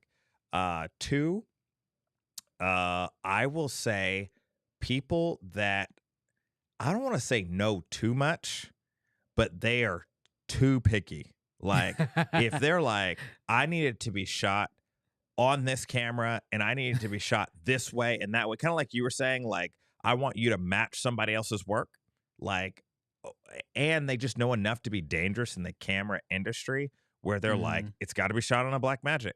Like I know it's Well, probably maybe not the best client for me. but that's because you're doing full productions all the way through. You're not Yes. just being hired as like a DP. I want Yes. to make it very clear because you Yes. don't do like DP work No, no, no, specifically. no. Because like as a DP, yeah, you're gonna be told, or if you're a camera operator, you're gonna be told what camera to use. But 100%. you're talking about I full am B2B. video production for me is I am the salesperson. I am the shooter. I am the editor. I might hire on a crew of people, but like I'm doing from beginning to end the whole process. So yeah, if I was a DP and they said use an Ari, yeah, gladly I'll use Yeah. one. But for my business, no. If you're know enough to be dangerous, that isn't an immediate walk away, but it's like, are you going to be the type of picky that like you're going to annoy me to death in post? Yeah, if they're starting to be picky and pre, Yeah. you can only imagine what production and post is gonna look like. Yeah. All right, what's your 3rd red flag? And then my 3rd red flag is, and this is what's tough because you only catch this on the back end, people that don't honor deadlines. So they're not Mm, signing the contract when it's yeah, time to, they're not giving the deposit when it's time to give the deposit. yeah, They're arguing you on the nuances of the deal. Like you usually can't pick that up immediately. yeah. You can kind of pick it up when they're late to sign the contract or they're late to send the deposit in. But that's another thing because, bro, I do not want to be chasing you down for payment. If I'm chasing you down for payment, we're probably not working together anymore. No, I think, yeah, you know what? I think I agree with all those red flags. I Mhm. think for me, my first biggest red flag is the introduction reach out. Mhm. How you reach out to me sets the tone. And I let probably 40% of introductions, they never make it past the original. Like, I don't even respond to say no thank Left you. on red. Left on red, bro. Like, I can't tell you how many DMs over the course of however many years I've been on Instagram specifically, like promoting, but like, yo, you shoot videos? Not even responding. What's your rate to shoot a video? Not responding. Hey, I need a short video done. 2 hours max. Not getting a response. Those are Like massive red flags. how you reach out to me, I just like, it's a quick heck yes, heck no. Yeah. And I'm, being clean when I say that. Yeah. But like, that's immediately where my brain goes. Yeah. Is I'm like, I read it and I'm like, nope. Like, do I even want to send the follow-up? Like, if I have to send a follow-up to get some information, not going to happen. Yeah. So that how you reach out is like such a big deal. Mhm. Like, cause like, I mean, that, I don't know, like that to me, just like, it just drives me crazy when that happens. So that's my first big red flag. The second one is a fear to talk about budget, because I personally believe that like, it's my job to not get on projects that are going to go poorly. Mhm. If I get on a job and it goes poorly, it's because I didn't do enough reconnaissance up front to make sure that like this was a project worth going on. You know what I mean? Mhm. So like if I get to a point where I have a client who's not paying the final balance, it's probably because he also was like flaky on the deposit. So I should have walked away then. Yeah. But if I get to that point and he's being flaky again, it's like, yeah, this is my fault. Mhm. But I chose this battle. You know what I mean? Mhm. So the second one for me really is someone who's afraid to talk about budget. I have this thing that whenever I get a new client, we do a 30-minute discovery call. Guys, this is a trick for you right here. Sign up for Zoom, but don't pay for it. Jarrell already knows where I'm going. You love this one, right? Sign up for Zoom, don't pay for it. Here's how it goes. When you sign up for Zoom, you get 45-minute calls and then it turns off automatically. That is a huge benefit because it forces your introductory call to be 45 minutes tops. If it starts to go over, a little timer kicks up. When you start to get to like Zoom 10 minutes, will hang up. Zoom will be like, goodbye, and hang up on the call. So it forces you to lock down this call shortly. But introductory call, 30 minutes, and I tell them on this call, look, I want 3 things from this call. I want to know your timeline, and that's the entire time. When are we shooting? When do you need it done? The whole time. What's the timeline of this project? What is the scope? What do you want from this project? And what is your budget? If you can't answer those 3 things on the introductory call, there's no reason for us to talk. Mhm. Like, you got to have a number. You can't hang up the phone and be like, oh, let me talk to my blah, blah, blah and get the budget. No. I need that. If we can't, like when I send that email, if I can't get those 3 things from you on the call, wait till I can, and then let's schedule a call. Mhm. And I use Calendly, and I'll be like, hey, click this link, sign up for a call with me. It's a 30-minute call. When you have these 3 things ready for the call, let's set it up and let's go. Mhm. That is, so like someone who's afraid to talk budget is a huge red flag. And so that's how I kind of skirt around that. Yeah. First call that we're going to talk about, you better be ready for those 3 things. The first 2 are not that hard for them. Yeah. Timeline, they got it. The scope, they'll talk to you for an hour about the scope. Oh, I Mhm. have this vision, blah, blah, blah. I don't care. Yeah. I want to know those 3 things, and you got 30 minutes to tell me those 3 things. That's good. Right? So that's sort of my second big red flag. Mhm.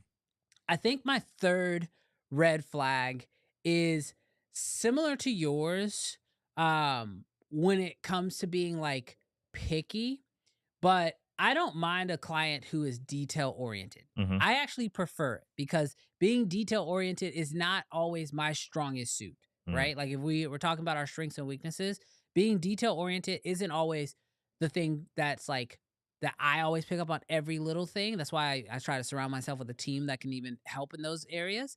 But what does drive me crazy is someone who is detail oriented about matters that I don't think are important, if that makes sense. Things that they think are going to move the needle. Yes. Yeah. Like, hey, And it don't. And like, hey, we're taking headshots. What color shoes should I wear?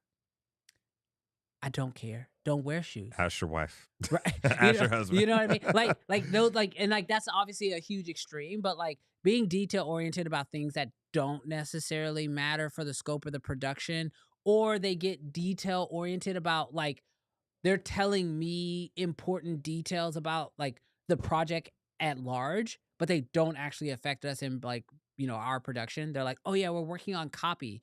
And I'm like, "That's great. What does that have to do with our video though?"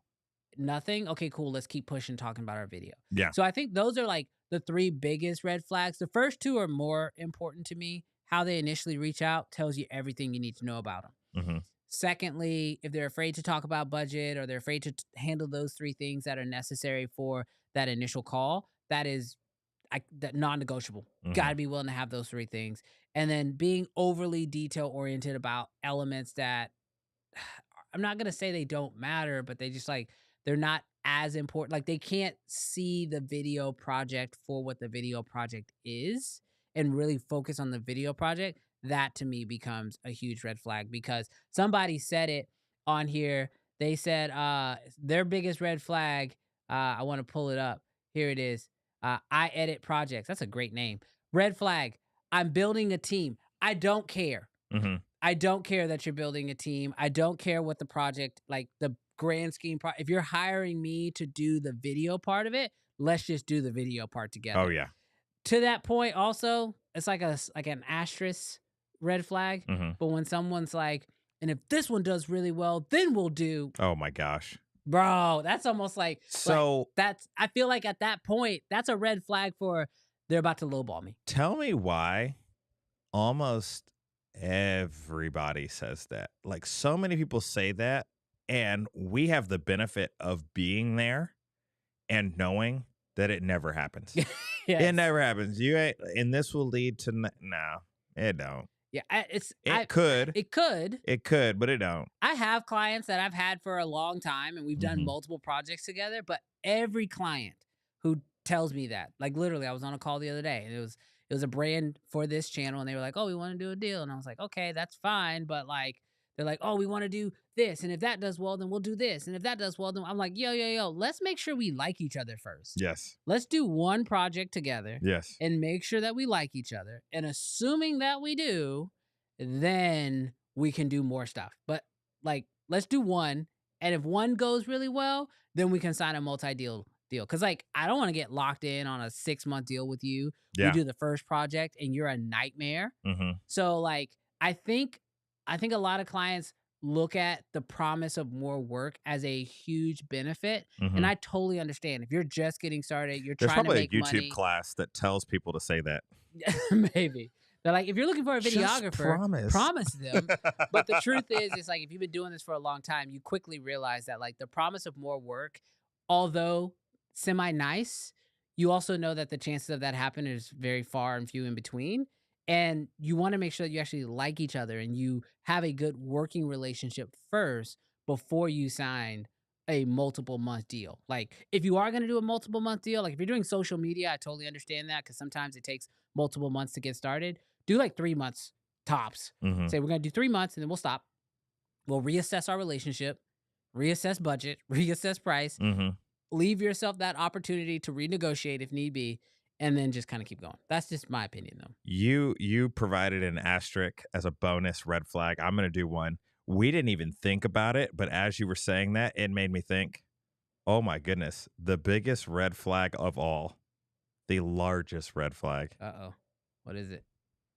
exposure. Oh, that's not a red Bro, flag. that's That is a stick an of dynamite. instant, That is that's an instant shutdown. You're going to do this for exposure. Now, here's the deal. I'm going to be honest with you. If Nike came to me and said exposure, that's going to be different. I'm gonna tell you don't. It's going to be different. I'm gonna Personally, if Mm. Nike said exposure and they were at least willing to cover expenses, like if they're like, oh, you got to buy a plane ticket to Oregon and you got to get your own hotel room. Okay, yeah, it's a strong, probably not. But if they're like, hey, we're not sure, we like some of the things that you're doing, Nike. But like to me, if you're not Nike, if you're not in that realm, If you say exposure to me, it is an instant delete. Can I push back on your Absolutely. belief? Because I don't think you're doing No, it you for can't. the You exposure. can't. This is I don't not think your you're show. I don't. It's kind of our show at this point. I don't think you're doing it for the exposure. I think you're doing it for the experience. And that I think creators can do all day long. If And that's what I'm you talking are about, yeah. doing a project for free and they say exposure, you can be like, I don't care what you're offering me. I'm doing this for me Yeah. and my experience. I think that's why you're doing it. You're not doing it for the Nah. exposure. Because here's the thing about exposure, right? Because I can tell you, somebody who shot, I don't know how many houses at this point and worked with so many realtors, like realtors and rappers. I don't know why these two go hand in hand, but they're like, hey, do this project for me. And I can get, like, when the video goes out, it's going to get a ton of views and everybody's going to know you did it. And what you got to realize is that the people who are watching that video don't care who made it, right? So if Nike tells me they're going to give me exposure, and let's say I don't care about the experience, right? That exposure means nothing to me. Yeah. Unless they say, we're going to go into a room with all the marketing heads of Under Armour, Adidas, all these marketing heads, and we're going to tell them how good of a job you did for us. Like, who are you exposing me to? Is it a potential next client for me? Or are you exposing me to your audience who doesn't care who made the commercial? They care about you. They're getting exposure, not you. You know what I mean? Yeah. So when it comes to exposure, that's a big one. And then I'm going to tell you guys, I told this to one client. I thought it was funny. He did not think it was funny. We ended up not working together. It was pretty bad. You turned down Drake? I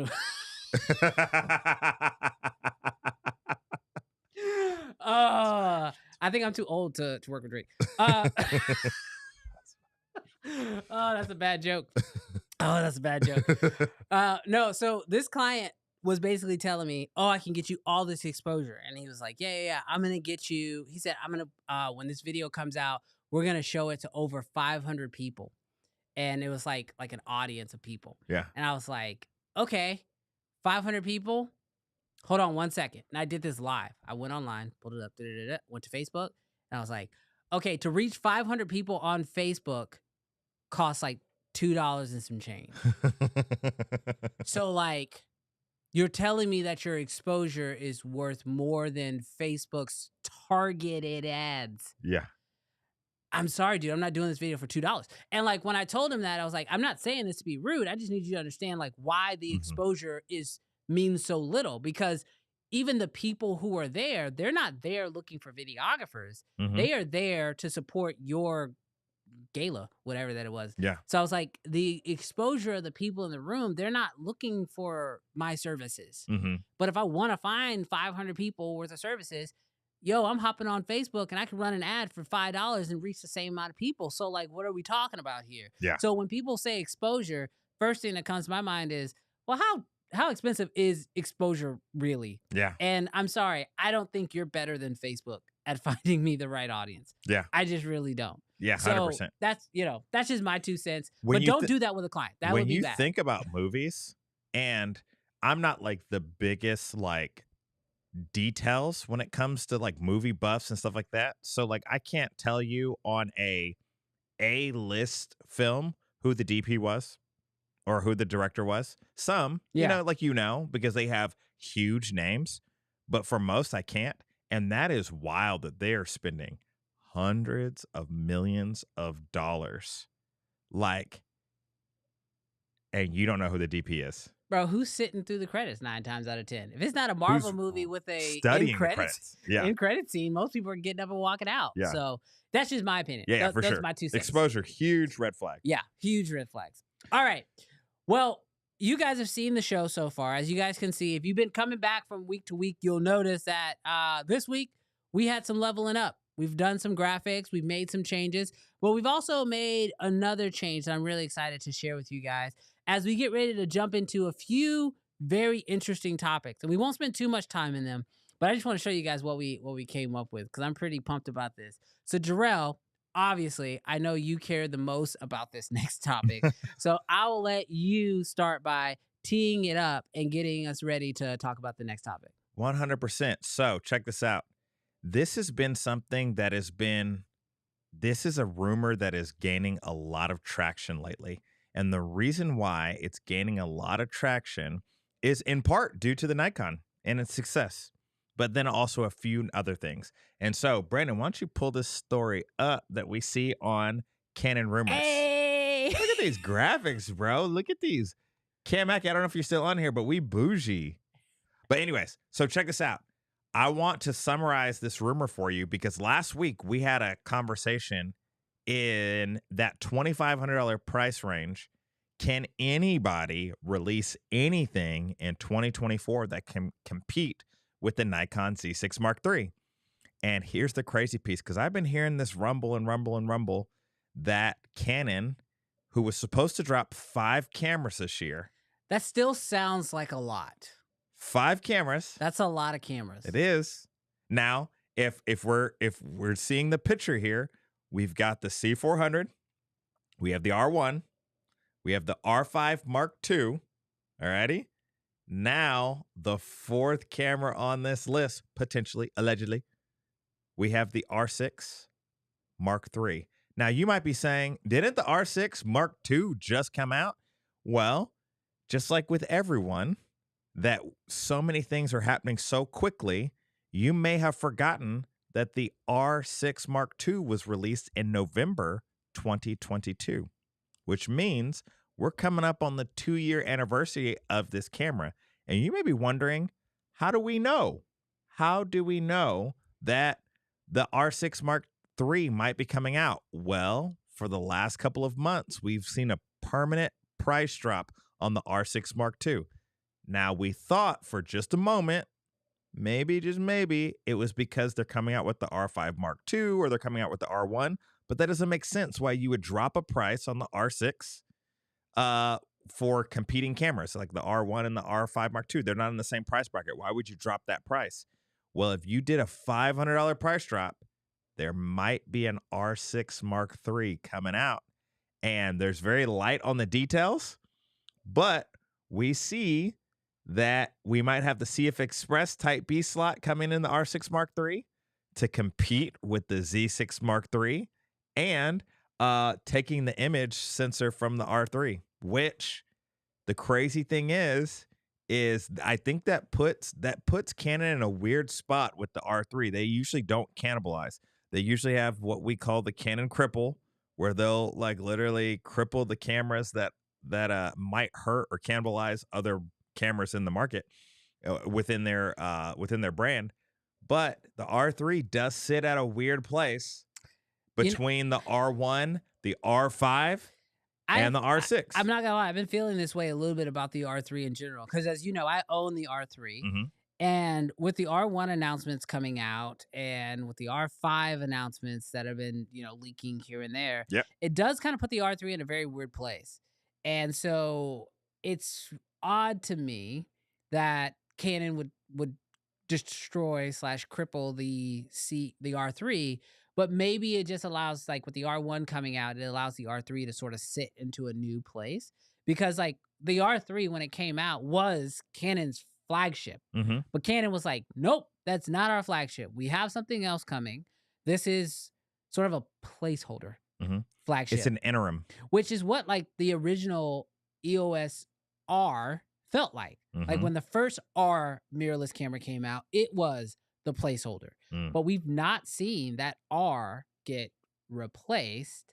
Like it didn't get upgraded. They just built other cameras around it, right? And so I feel like it's very possible that if what we saw in the actual deal here, that if this, the R3 does actually get the image sensor, or I'm sorry, the R6 Mark III, if that gets the image sensor from the R3, as this report from Canon Rumors is stating, we might actually be looking at where the R3 almost kind of goes dormant for a while. We see what the R1 does as far as like sales, stances, how people are finding it. And then they can then release a new R3 Mark II based off that new information. So they are way smarter than me, studying the markets, all those sort of things.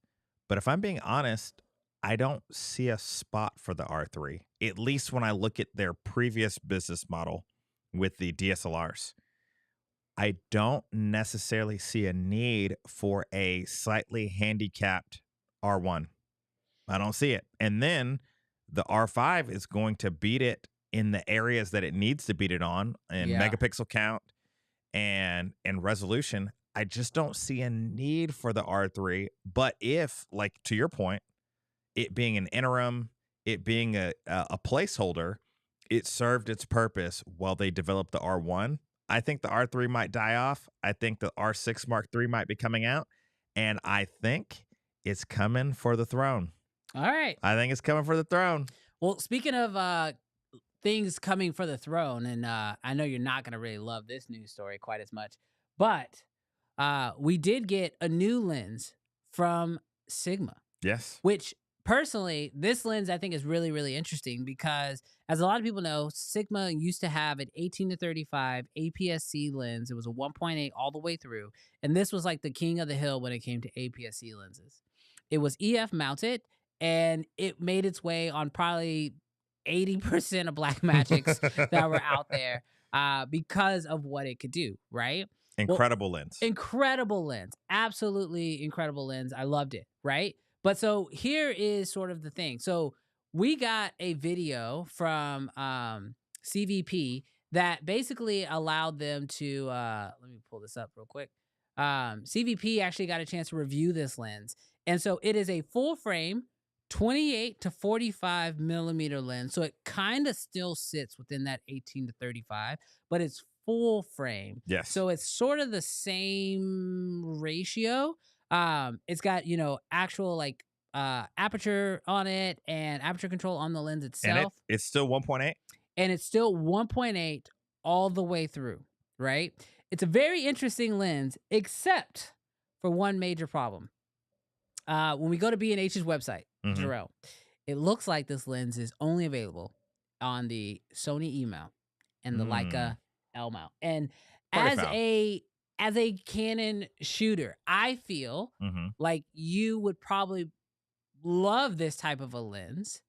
But I think this is where we're starting to really see where Canon's hold over the RF mount is really starting to hurt them, because most like Canon's lenses I are agree. amazing. I think Canon did this to themselves. Yeah, Canon's lenses are amazing. Yeah. But this is like the first third-party lens that I have seen that I'm like, oh, this might be very useful to a Canon shooter. And because Canon won't open up the RF full frame mount, they are going to lose out on this lens as a possibility. This is self-induced, which kind of sucks Yeah. as a Canon user, because ultimately they opened up the RF mount, but only to the crop sensor lenses, and they haven't opened up to full frame. And so as much as I would like to hate on Sigma for not offering an RF, I don't even think that it's necessarily possible at this time until it's opened.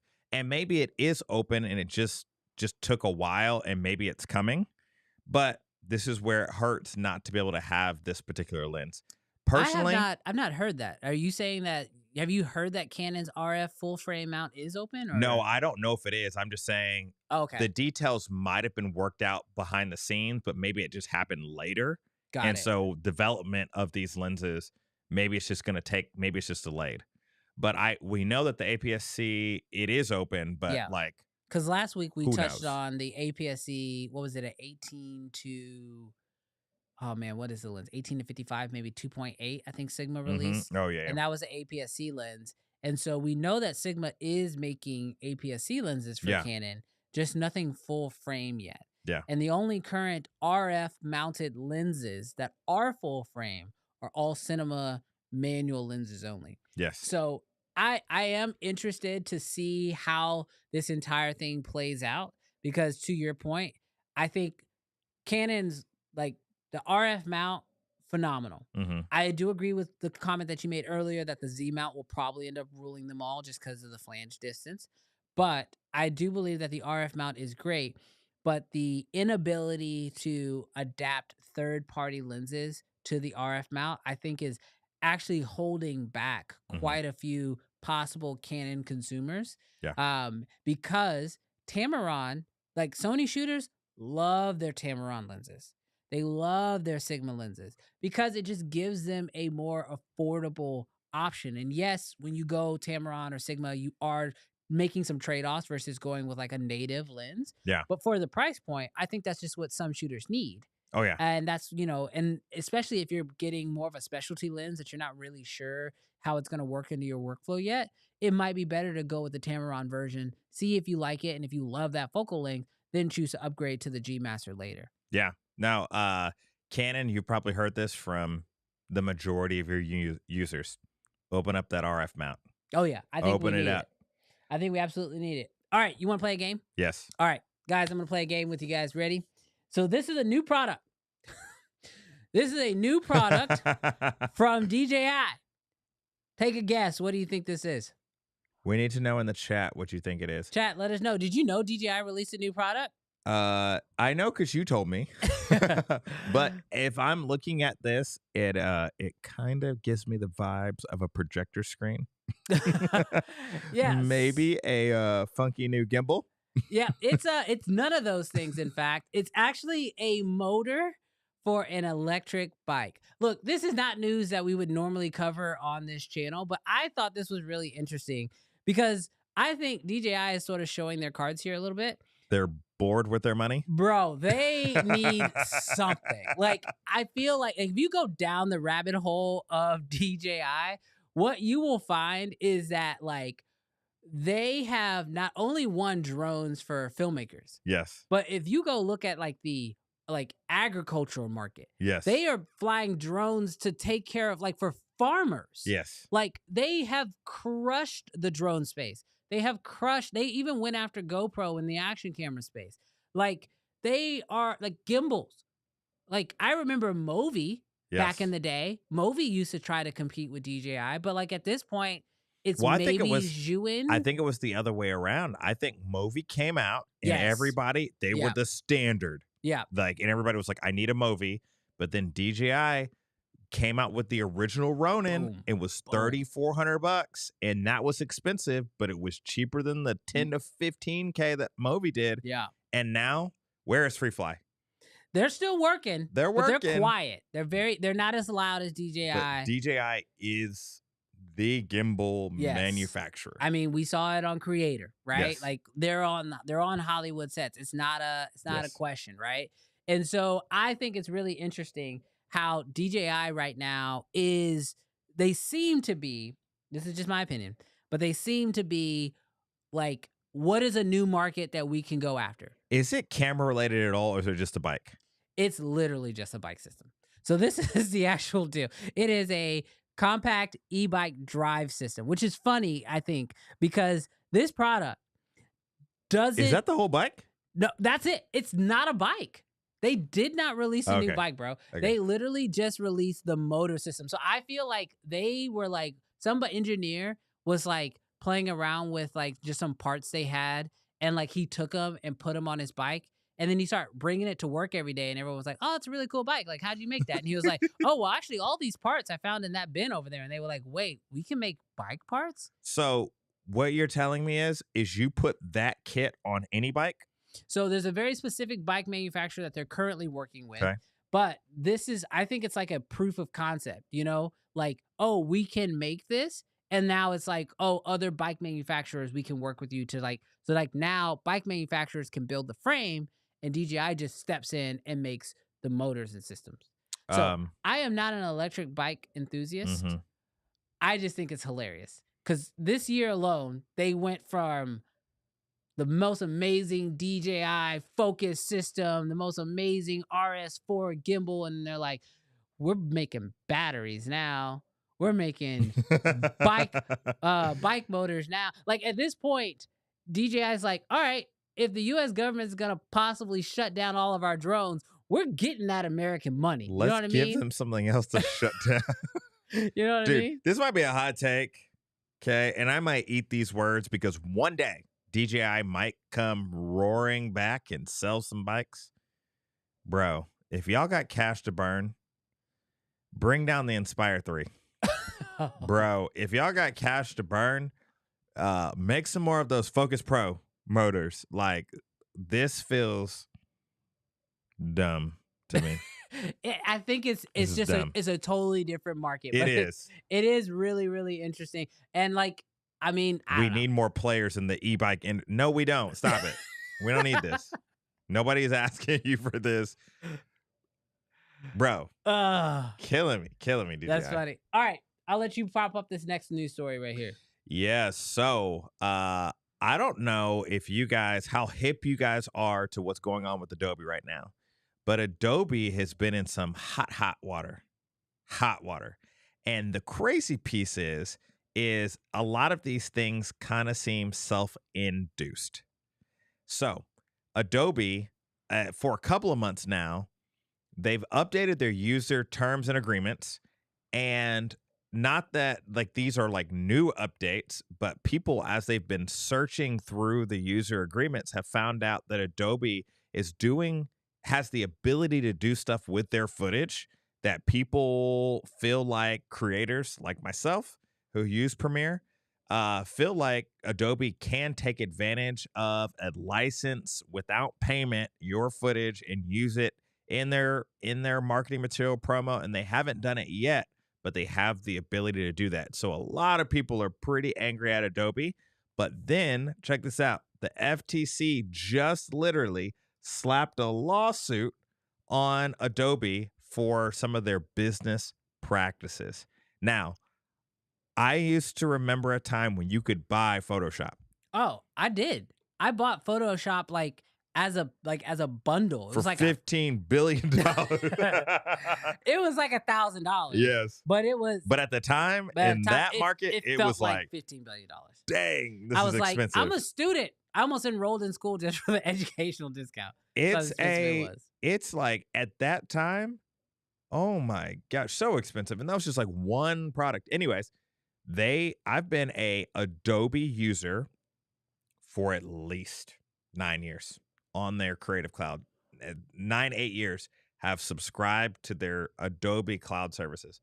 And what the FTC is saying that they've done is they've made it too hard, convoluted for people to cancel. They've done some backdoor shady things in terms of fees and all that sort of stuff. And so they're getting sued. So the way that it's currently playing out right now is that so the official problem Mm-hmm. is Adobe. This is weird to begin with, but Adobe will allow you to sign up. You know how like most companies, you sign up for an annual or you sign up for a monthly, right? Mm-hmm. And normally when you go with the annual, you end up like you pay it all up front, but you get a discount, right? Mm-hmm. Adobe, through some shady whatever, figured out how to let you sign up for annual, but then they charge you monthly. Mm. So you sign up for an annual subscription and then they charge you monthly for it. And then when you go to cancel, they charge you the entire remaining balance, which sounds like, well, you should have charged me the annual up front. And like, I understand where like Adobe's probably like, well, you signed the terms but it's like very hard to understand. And so this FTC is more about the cancellation of the software, saying that you can't charge them monthly, and then when they choose to cancel, charge them the remaining balance for the annual because they're literally canceling. And like, this has hurt a lot of people, and this is just another reason why I think a lot of people are currently upset with Adobe. Adobe has a lot of reasons why people are mad at them. They're stealing their work for the AI stuff, and now this, and people hate that it's so expensive and that like you almost feel trapped. Like once you're in the Adobe ecosystem, like I know a lot of people talk about being trapped in the Apple ecosystem, Mm-hmm. but at least within Apple, like there's like little rays of sunshine. I feel like when you're trapped in Adobe, you're just constantly reminded like, oh, this is like a creative like trap that I can't get out of. And like they're trying to do better. Yes. And we hope that they do better. Like Yes. they like to be on a monthly subscription for a software that doesn't change very much really sucks. But it actually feels like over the last few years, last year or so, with the integration of AI, we're seeing improvements to the software, which is a positive. Yes. Huge positive swing. But this is sort of like another like reminder of like every time it feels like Adobe's maybe taking a step in the right direction, like they take 3 steps forward, they take 4 steps back Mhm. because of either this cancellation issue or the AI, just taking people's information. And then I saw this article about it too, where Adobe is not only are they like taking your images to Mhm. train their AI models, but now their Allegedly. okay. Allegedly. But they're also using those AI models to create works of art. And then so if you go into Adobe stock and you go to search for a piece of art, they're servicing up their AI created model Mm. next to we got a new subscriber. What's up, New Goku? subscriber. But we got they're serving up that right next to it, which just makes it like as a creator, it's just exhausting. Whether you consider it right or wrong, it's exhausting nonetheless. Oh, 100%. I mean, you take my work, make an AI version of it, and then we're both selling it on your AI stock website, and you're gonna obviously serve your stuff over my stuff. What are we doing here? So this is the real question, the nitty-gritty. Brandon, has Adobe done enough to move you off of platform? And I won't make you go first, and I don't want the chat to roast me. While there are changes that I think Adobe should make, ain't nobody moving. I'm not moving. I'm not saying anybody. I'm saying me, the years, the training, the speed, the services, the workflow, Photoshop. Sure, there's alternatives, but bro, Lightroom, where are we going? So Personally, here's this is gonna be I don't have enough feet to the fire. I don't have enough facts. Feet to the fire. I don't have enough facts to back all this up. This is like just like some sort of what I've been hearing. And I know some of this is true, but I think today, if you ask me right now, am I switching? I can't because there's not a good enough secondary alternative. That said, Canva, of all people, with their new acquisition of, was it Affinity? Is it Affinity Photo? I think they acquired. I think that if they let that, like now that they're gonna have that Canva money, which Canva has way more money than I thought, but I thought for me, I've already walked away from Adobe like on the video side. I don't use After Effects. I don't Yeah. use Premiere anymore. Like I don't and I'm okay with that. Yeah. But I am still trapped by Photoshop and Lightroom. Oh yeah. And yes, I understand that there are alternatives to Maybe each. Capture One is probably the closest to Lightroom. Capture One is closest to Lightroom, and then I think Affinity is probably your closest to Photoshop.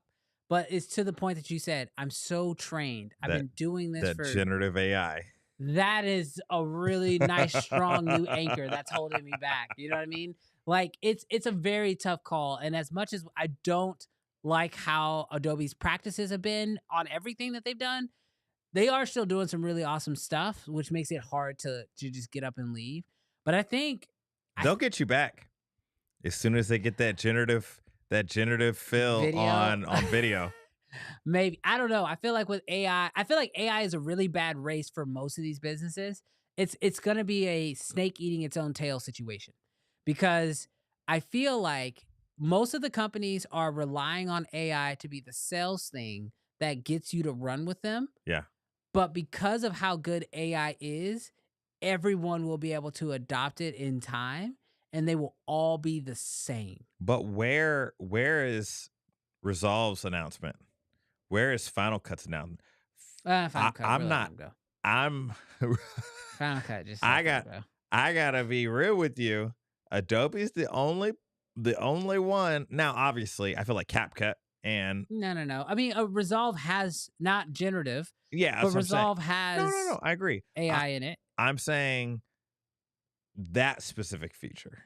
You just want specifically. No, it's not even that I want that, but you're saying that you think eventually they'll all be equal, and I agree. Eventually they'll all be equal, but Adobe feels like they're probably the closest to strike when it comes to generative fill. Yes, but I think everyone will have generative in some form. But when? 2 years. Yeah, that's too long. No, it's not. Money today. Psh, you're a Canon shooter. You're used to waiting. Just be Money patient. today. Be patient. No, you know what's crazy? The clients never cared about Canon. They'll pay today. Okay. Okay. Oh man. Oh man. Well, Well, let's go to the chat really quick and let's see how yes. everyone else is feeling about this. Let's pull some of these up. Yeah. Are you guys hating some Adobe right now, or are you indifferent? I saw one for you. I saw one. Someone said, "Ain't nobody leaving. Ain't nobody, Ain't nobody." ain't nobody to move to. Yeah. Seriously. Like, I mean, it's real. Like, ah, ah. Like, I don't feel good about that. I'm Yeah. not saying that in a positive light, but Adobe, are they also the only person that will handle 100% of your creative needs? Who I else does mean, that? one tool. Yeah, most Who else tools does you that? got to do. You got to go through multiple. I mean, you start in. Well, Because are you going to do DaVinci's 60? Resolve is trying to get there. So, Oh, like, you're talking about like photo and video and photo, graphic video, design. graphic. Yeah. Like, when you think about it, for $60, Okay, so this is where it comes back. I think if somebody we're gonna fight with we're gonna fight with Adobe, Canva has the best chance for two reasons. okay. I think one, they have everything that Adobe has. It's just not as good. They have AI, generative AI, they have video editing, they have graphic design, they can make thumbnails, they can make flyers. They have all the things. It's just not as good, but they have everything that Adobe has. But the second reason why I think that they could actually take on Adobe Mm-hmm. is they have everybody and their mama. Mm, So hear me out. Every graphic designer knows what Canva is mm-hmm. and will even use Canva for the simple stuff, right? But so will your mom. Mm-hmm. And so if Canva can start to make a play at the professional, Mhm. which they're not going to try to build it as they've already showed, they can just acquire the companies that they need to bring into their fold. I think Canva has the best opportunity to actually go hand in hand, fist to fist with Adobe because they already serve the same audience. They already offer the same products. They just have to make their products better, or they have to acquire the companies that's going to let them do that. And Canva has already shown that they're willing to make that type of an investment. I believe that. Adobe is like a cult. If you leave, you got to pay. But if you stay, you still got to pay. Also, if you leave, you still don't have full rights to your work. Oh, that feels bad. Adobe's business practices are borderline evil. Adobe, you better get on the DR train. What is it? What is that? He's saying get on the DaVinci Resolve train. Oh, okay. He's saying you Adobe users Well, better get on that DaVinci Resolve train. Oh, okay. Yeah. I mean, personally, I feel like it's weird because everyone is using AI, but I feel like because everyone's using AI, they're leaving themselves open. Mm. You know what I mean? Like Oh, if for 100%. if your biggest selling feature is a feature that other people can implement into their software, you're leaving yourself wide open. Mm-hmm. You know what I mean? It's like releasing a new app with a feature that Facebook can just copy tomorrow and put it in Instagram. Mm. You know what I mean? That's what I think that's so interesting about Instagram and even Twitter's now X is companies will come out and that like will be their thing. Like Snapchat came out and was like stories. And then Instagram is like, that's not a product, that's a feature. Yoink. Mm-hmm. And then apply it to their thing. But AI is not a product. Mm-hmm. It is a feature. And so every company is just going to be like, oh, you guys like generative? Yoink. Let's update that. Like you got to believe that DaVinci's already working on that, right? Oh, yeah. Like because it's not a product, it is a feature. Mm-hmm. Everybody else can use it. And AI is moving faster than anything we've ever seen. So I think all these companies should be a little weary and worried when they're banking so hard on AI because AI is not a product. It is a feature. That's good. So, Brandon, I think that we should genuinely end on like some gems. Okay. All right. Now you've got no idea. It just came to me. Okay. All righty. So I want you to tell the people. All right. 5 tools, AI, programs, software, things that you do that make your life either easier, more efficient. It helps you do more. But give me 5 things that you're using today that you feel like potentially that the chat would find value in if they were using these things. Okay, I got this. All right, so these are 5 tools that as a video business runner, content creator, weekly podcaster that I use that personally I think make my life easier. And I think personally, like if other people want to use them, we'll like link them down below in the show notes. That will actually like make a big difference, right? That's what Yeah. I'm going for. So the first one, and this is kind of a no brainer, but I hate to use it because I feel like it's so overplayed. But the number one AI tool I use, ChatGPT. 4.0. 4.0. 4.0. So good. Now, the way I use it is probably like I don't use it to like come up with like, well, I'll use it to brainstorm a little bit, but like I mostly use it for like blasting through emails. I literally will copy the email that I got, paste it into ChatGPT, say, help me write a reply. I want to say X, Y, and Z, but make it sound friendly, pops it out, and then it's good to go. I make some minor little adjustments, copy, paste, send it off. Getting through emails was the slowest part of my business, almost to a point where I was going to like have to find somebody. I didn't know I was going to afford it, but I had to find somebody to help me with emails because I was so bad at it. Mm-hmm. But now I feel like I've gotten much better at emails when I have the time, and ChatGPT helps me out that over. Like I'm 100% better because I use ChatGPT. That's on my list too. And it is integrated into it touches almost everything that I do. Yeah, absolutely. So that's a big one.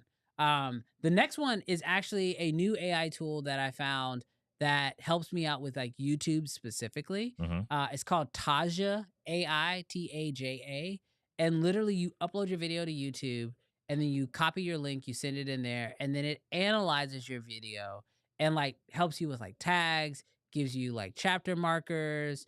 Are you giving these crazy golden nuggets?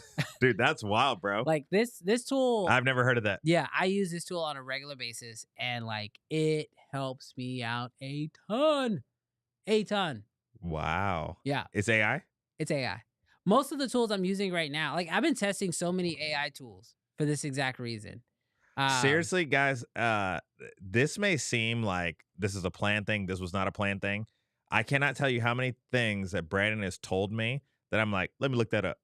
And then I instantly start using in my video business to make more money or to sell as a feature to clients. So, game. All right, the next one is I'm trying to figure out. I feel bad because I feel like they're all AI tools. Hey, Is that okay? hey, I don't. We're going for impact. I don't really care if. Okay. Yeah. All right, because they're Yeah, pretty much all AI tools. Yeah. The next one that I've been using is actually like I don't know. I don't know how to really structure like where it falls in my lineup, but like so some of you guys who watch this show, if you're watching live right now, you'll know that we have 2 channels, Mhm. right? We have this channel, my main YouTube channel where we go live, and then we have a secondary YouTube channel where we post clips from this live stream. So if you're watching this as a clip, you're probably on that channel, right? Well, and on that channel, not only do we post anywhere between 3 to 5 clips per episode, but then we'll also post 14-ish shorts. Mhm. We use Opus, which is another AI tool. Now, granted, Opus is really good, but they do also have some editing, so we do have to do like some minor tweaking, but you can do it all inside of Opus. But when it comes to if you are a filmmaker or a content creator and you're doing a podcast and you want to make a bunch of clips, dude, Opus is where it is at. Absolutely. We use that, and It feels like free views. you know what's crazy? We use Opus, and it's nuts because that channel, so the secondary channel, the uncensored channel, we started using that about 2.5, 3 months ago, and that channel grew to right now. I think it's at like 1,400 subscribers. Didn't And, you like, send me 15? Oh yeah, we hit 15 1,500 over 4th yesterday. of July. Yeah. Yeah. So we just crossed 1,500 subscribers on that channel, and we did it in 2.5 months. Yeah. Starting from zero. Yeah. Starting from So zero.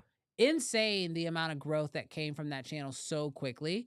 And I 100% say that that was just to being able to just mass blast out content and then learn from it and then see like, oh, this worked. We can use this, or this worked. We can use that. And so like that's been super helpful. So yeah, so ChatGPT, Taja, Opus. Mhm. While Um, you think, yeah. I'll give people my number 2. Uh, I use Autopod.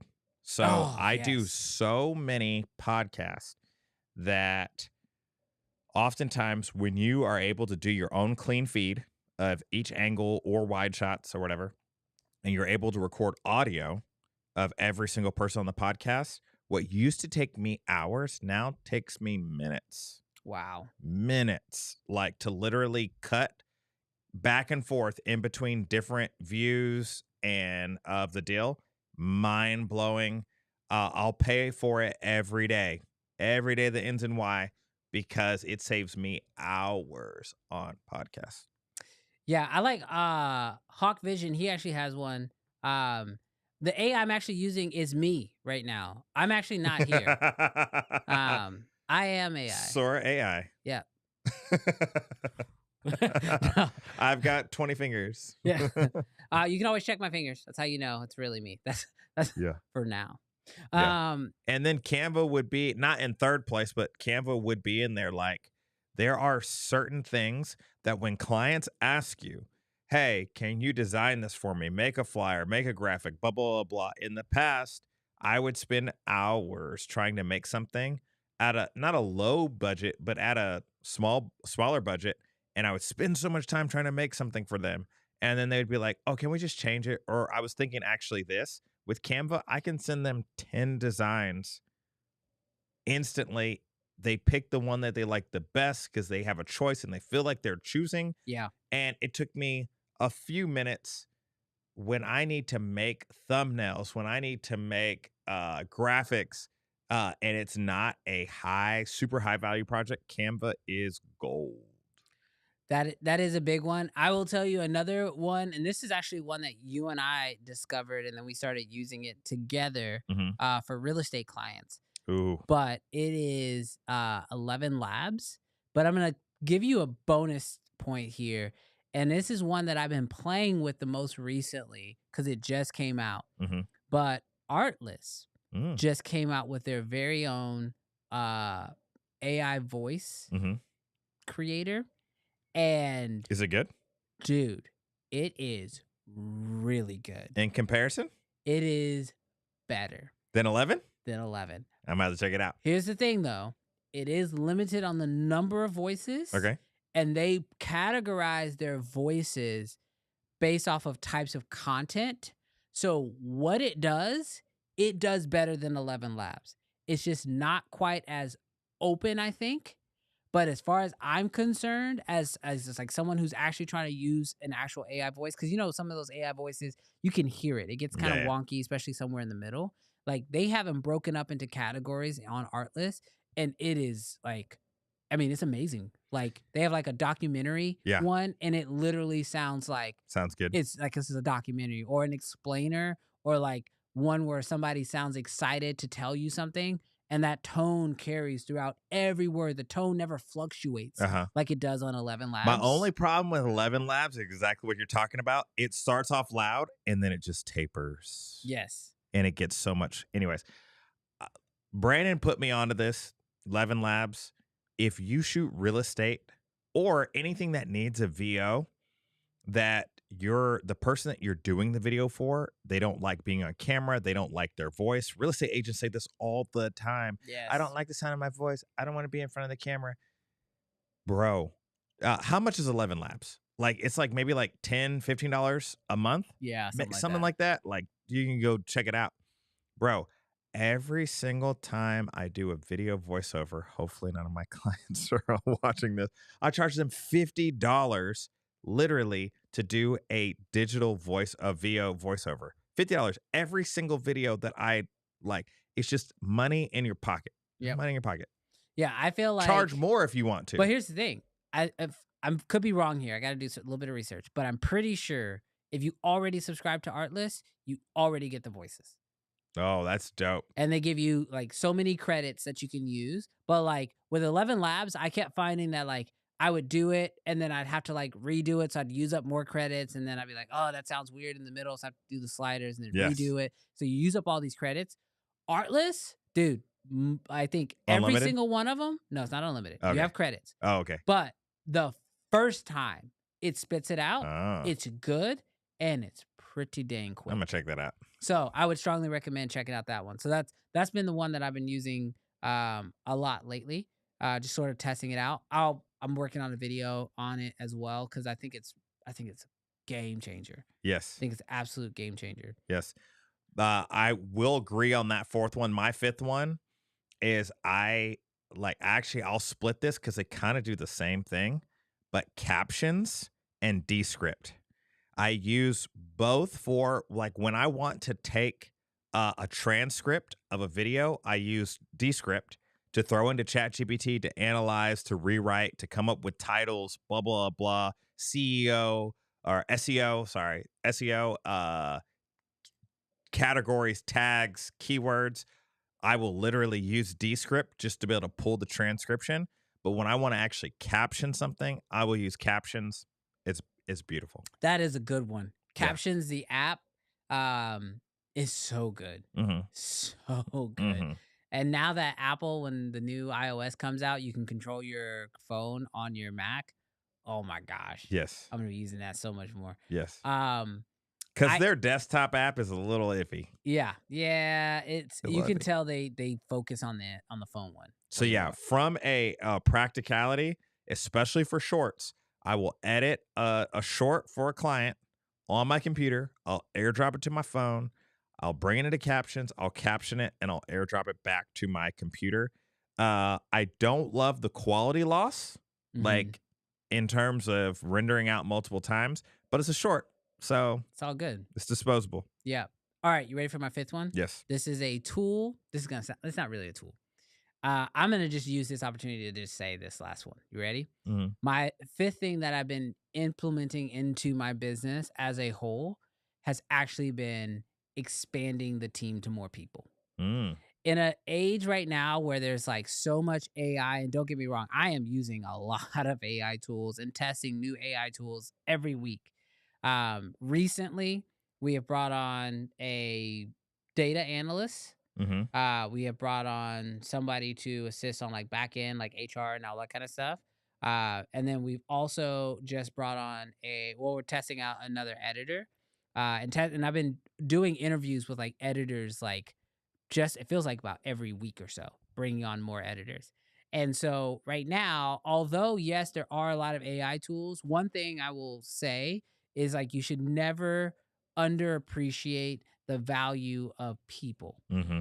And because where all these AI tools are great, they are all still just redoing something that a human already did. And I personally believe that like the one thing we could lose throughout this AI revolution that's coming is the is an original thought, the value of an original thought. Mm-hmm. And so I at this point, although most like for example, Travis, our lead editor right now, he does edit a lot of stuff like from scratch. He's also using AI tools himself, but I like having a person Mm-hmm.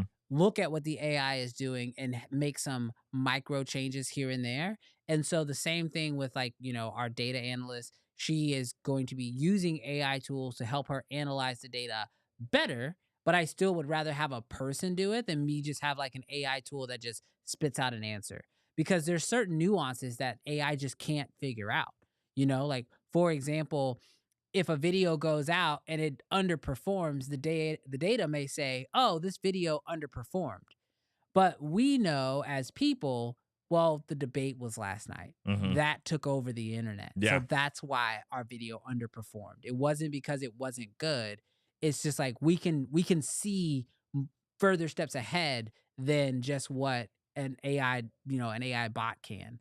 So 100%. I would say right now, especially even in this world of crazy AI stuff, if you can still implement people, work with people, collaborate with people, shoot content with other people, you're going to make better stuff than just using AI but still use AI because it's really freaking good. Use people while you still can.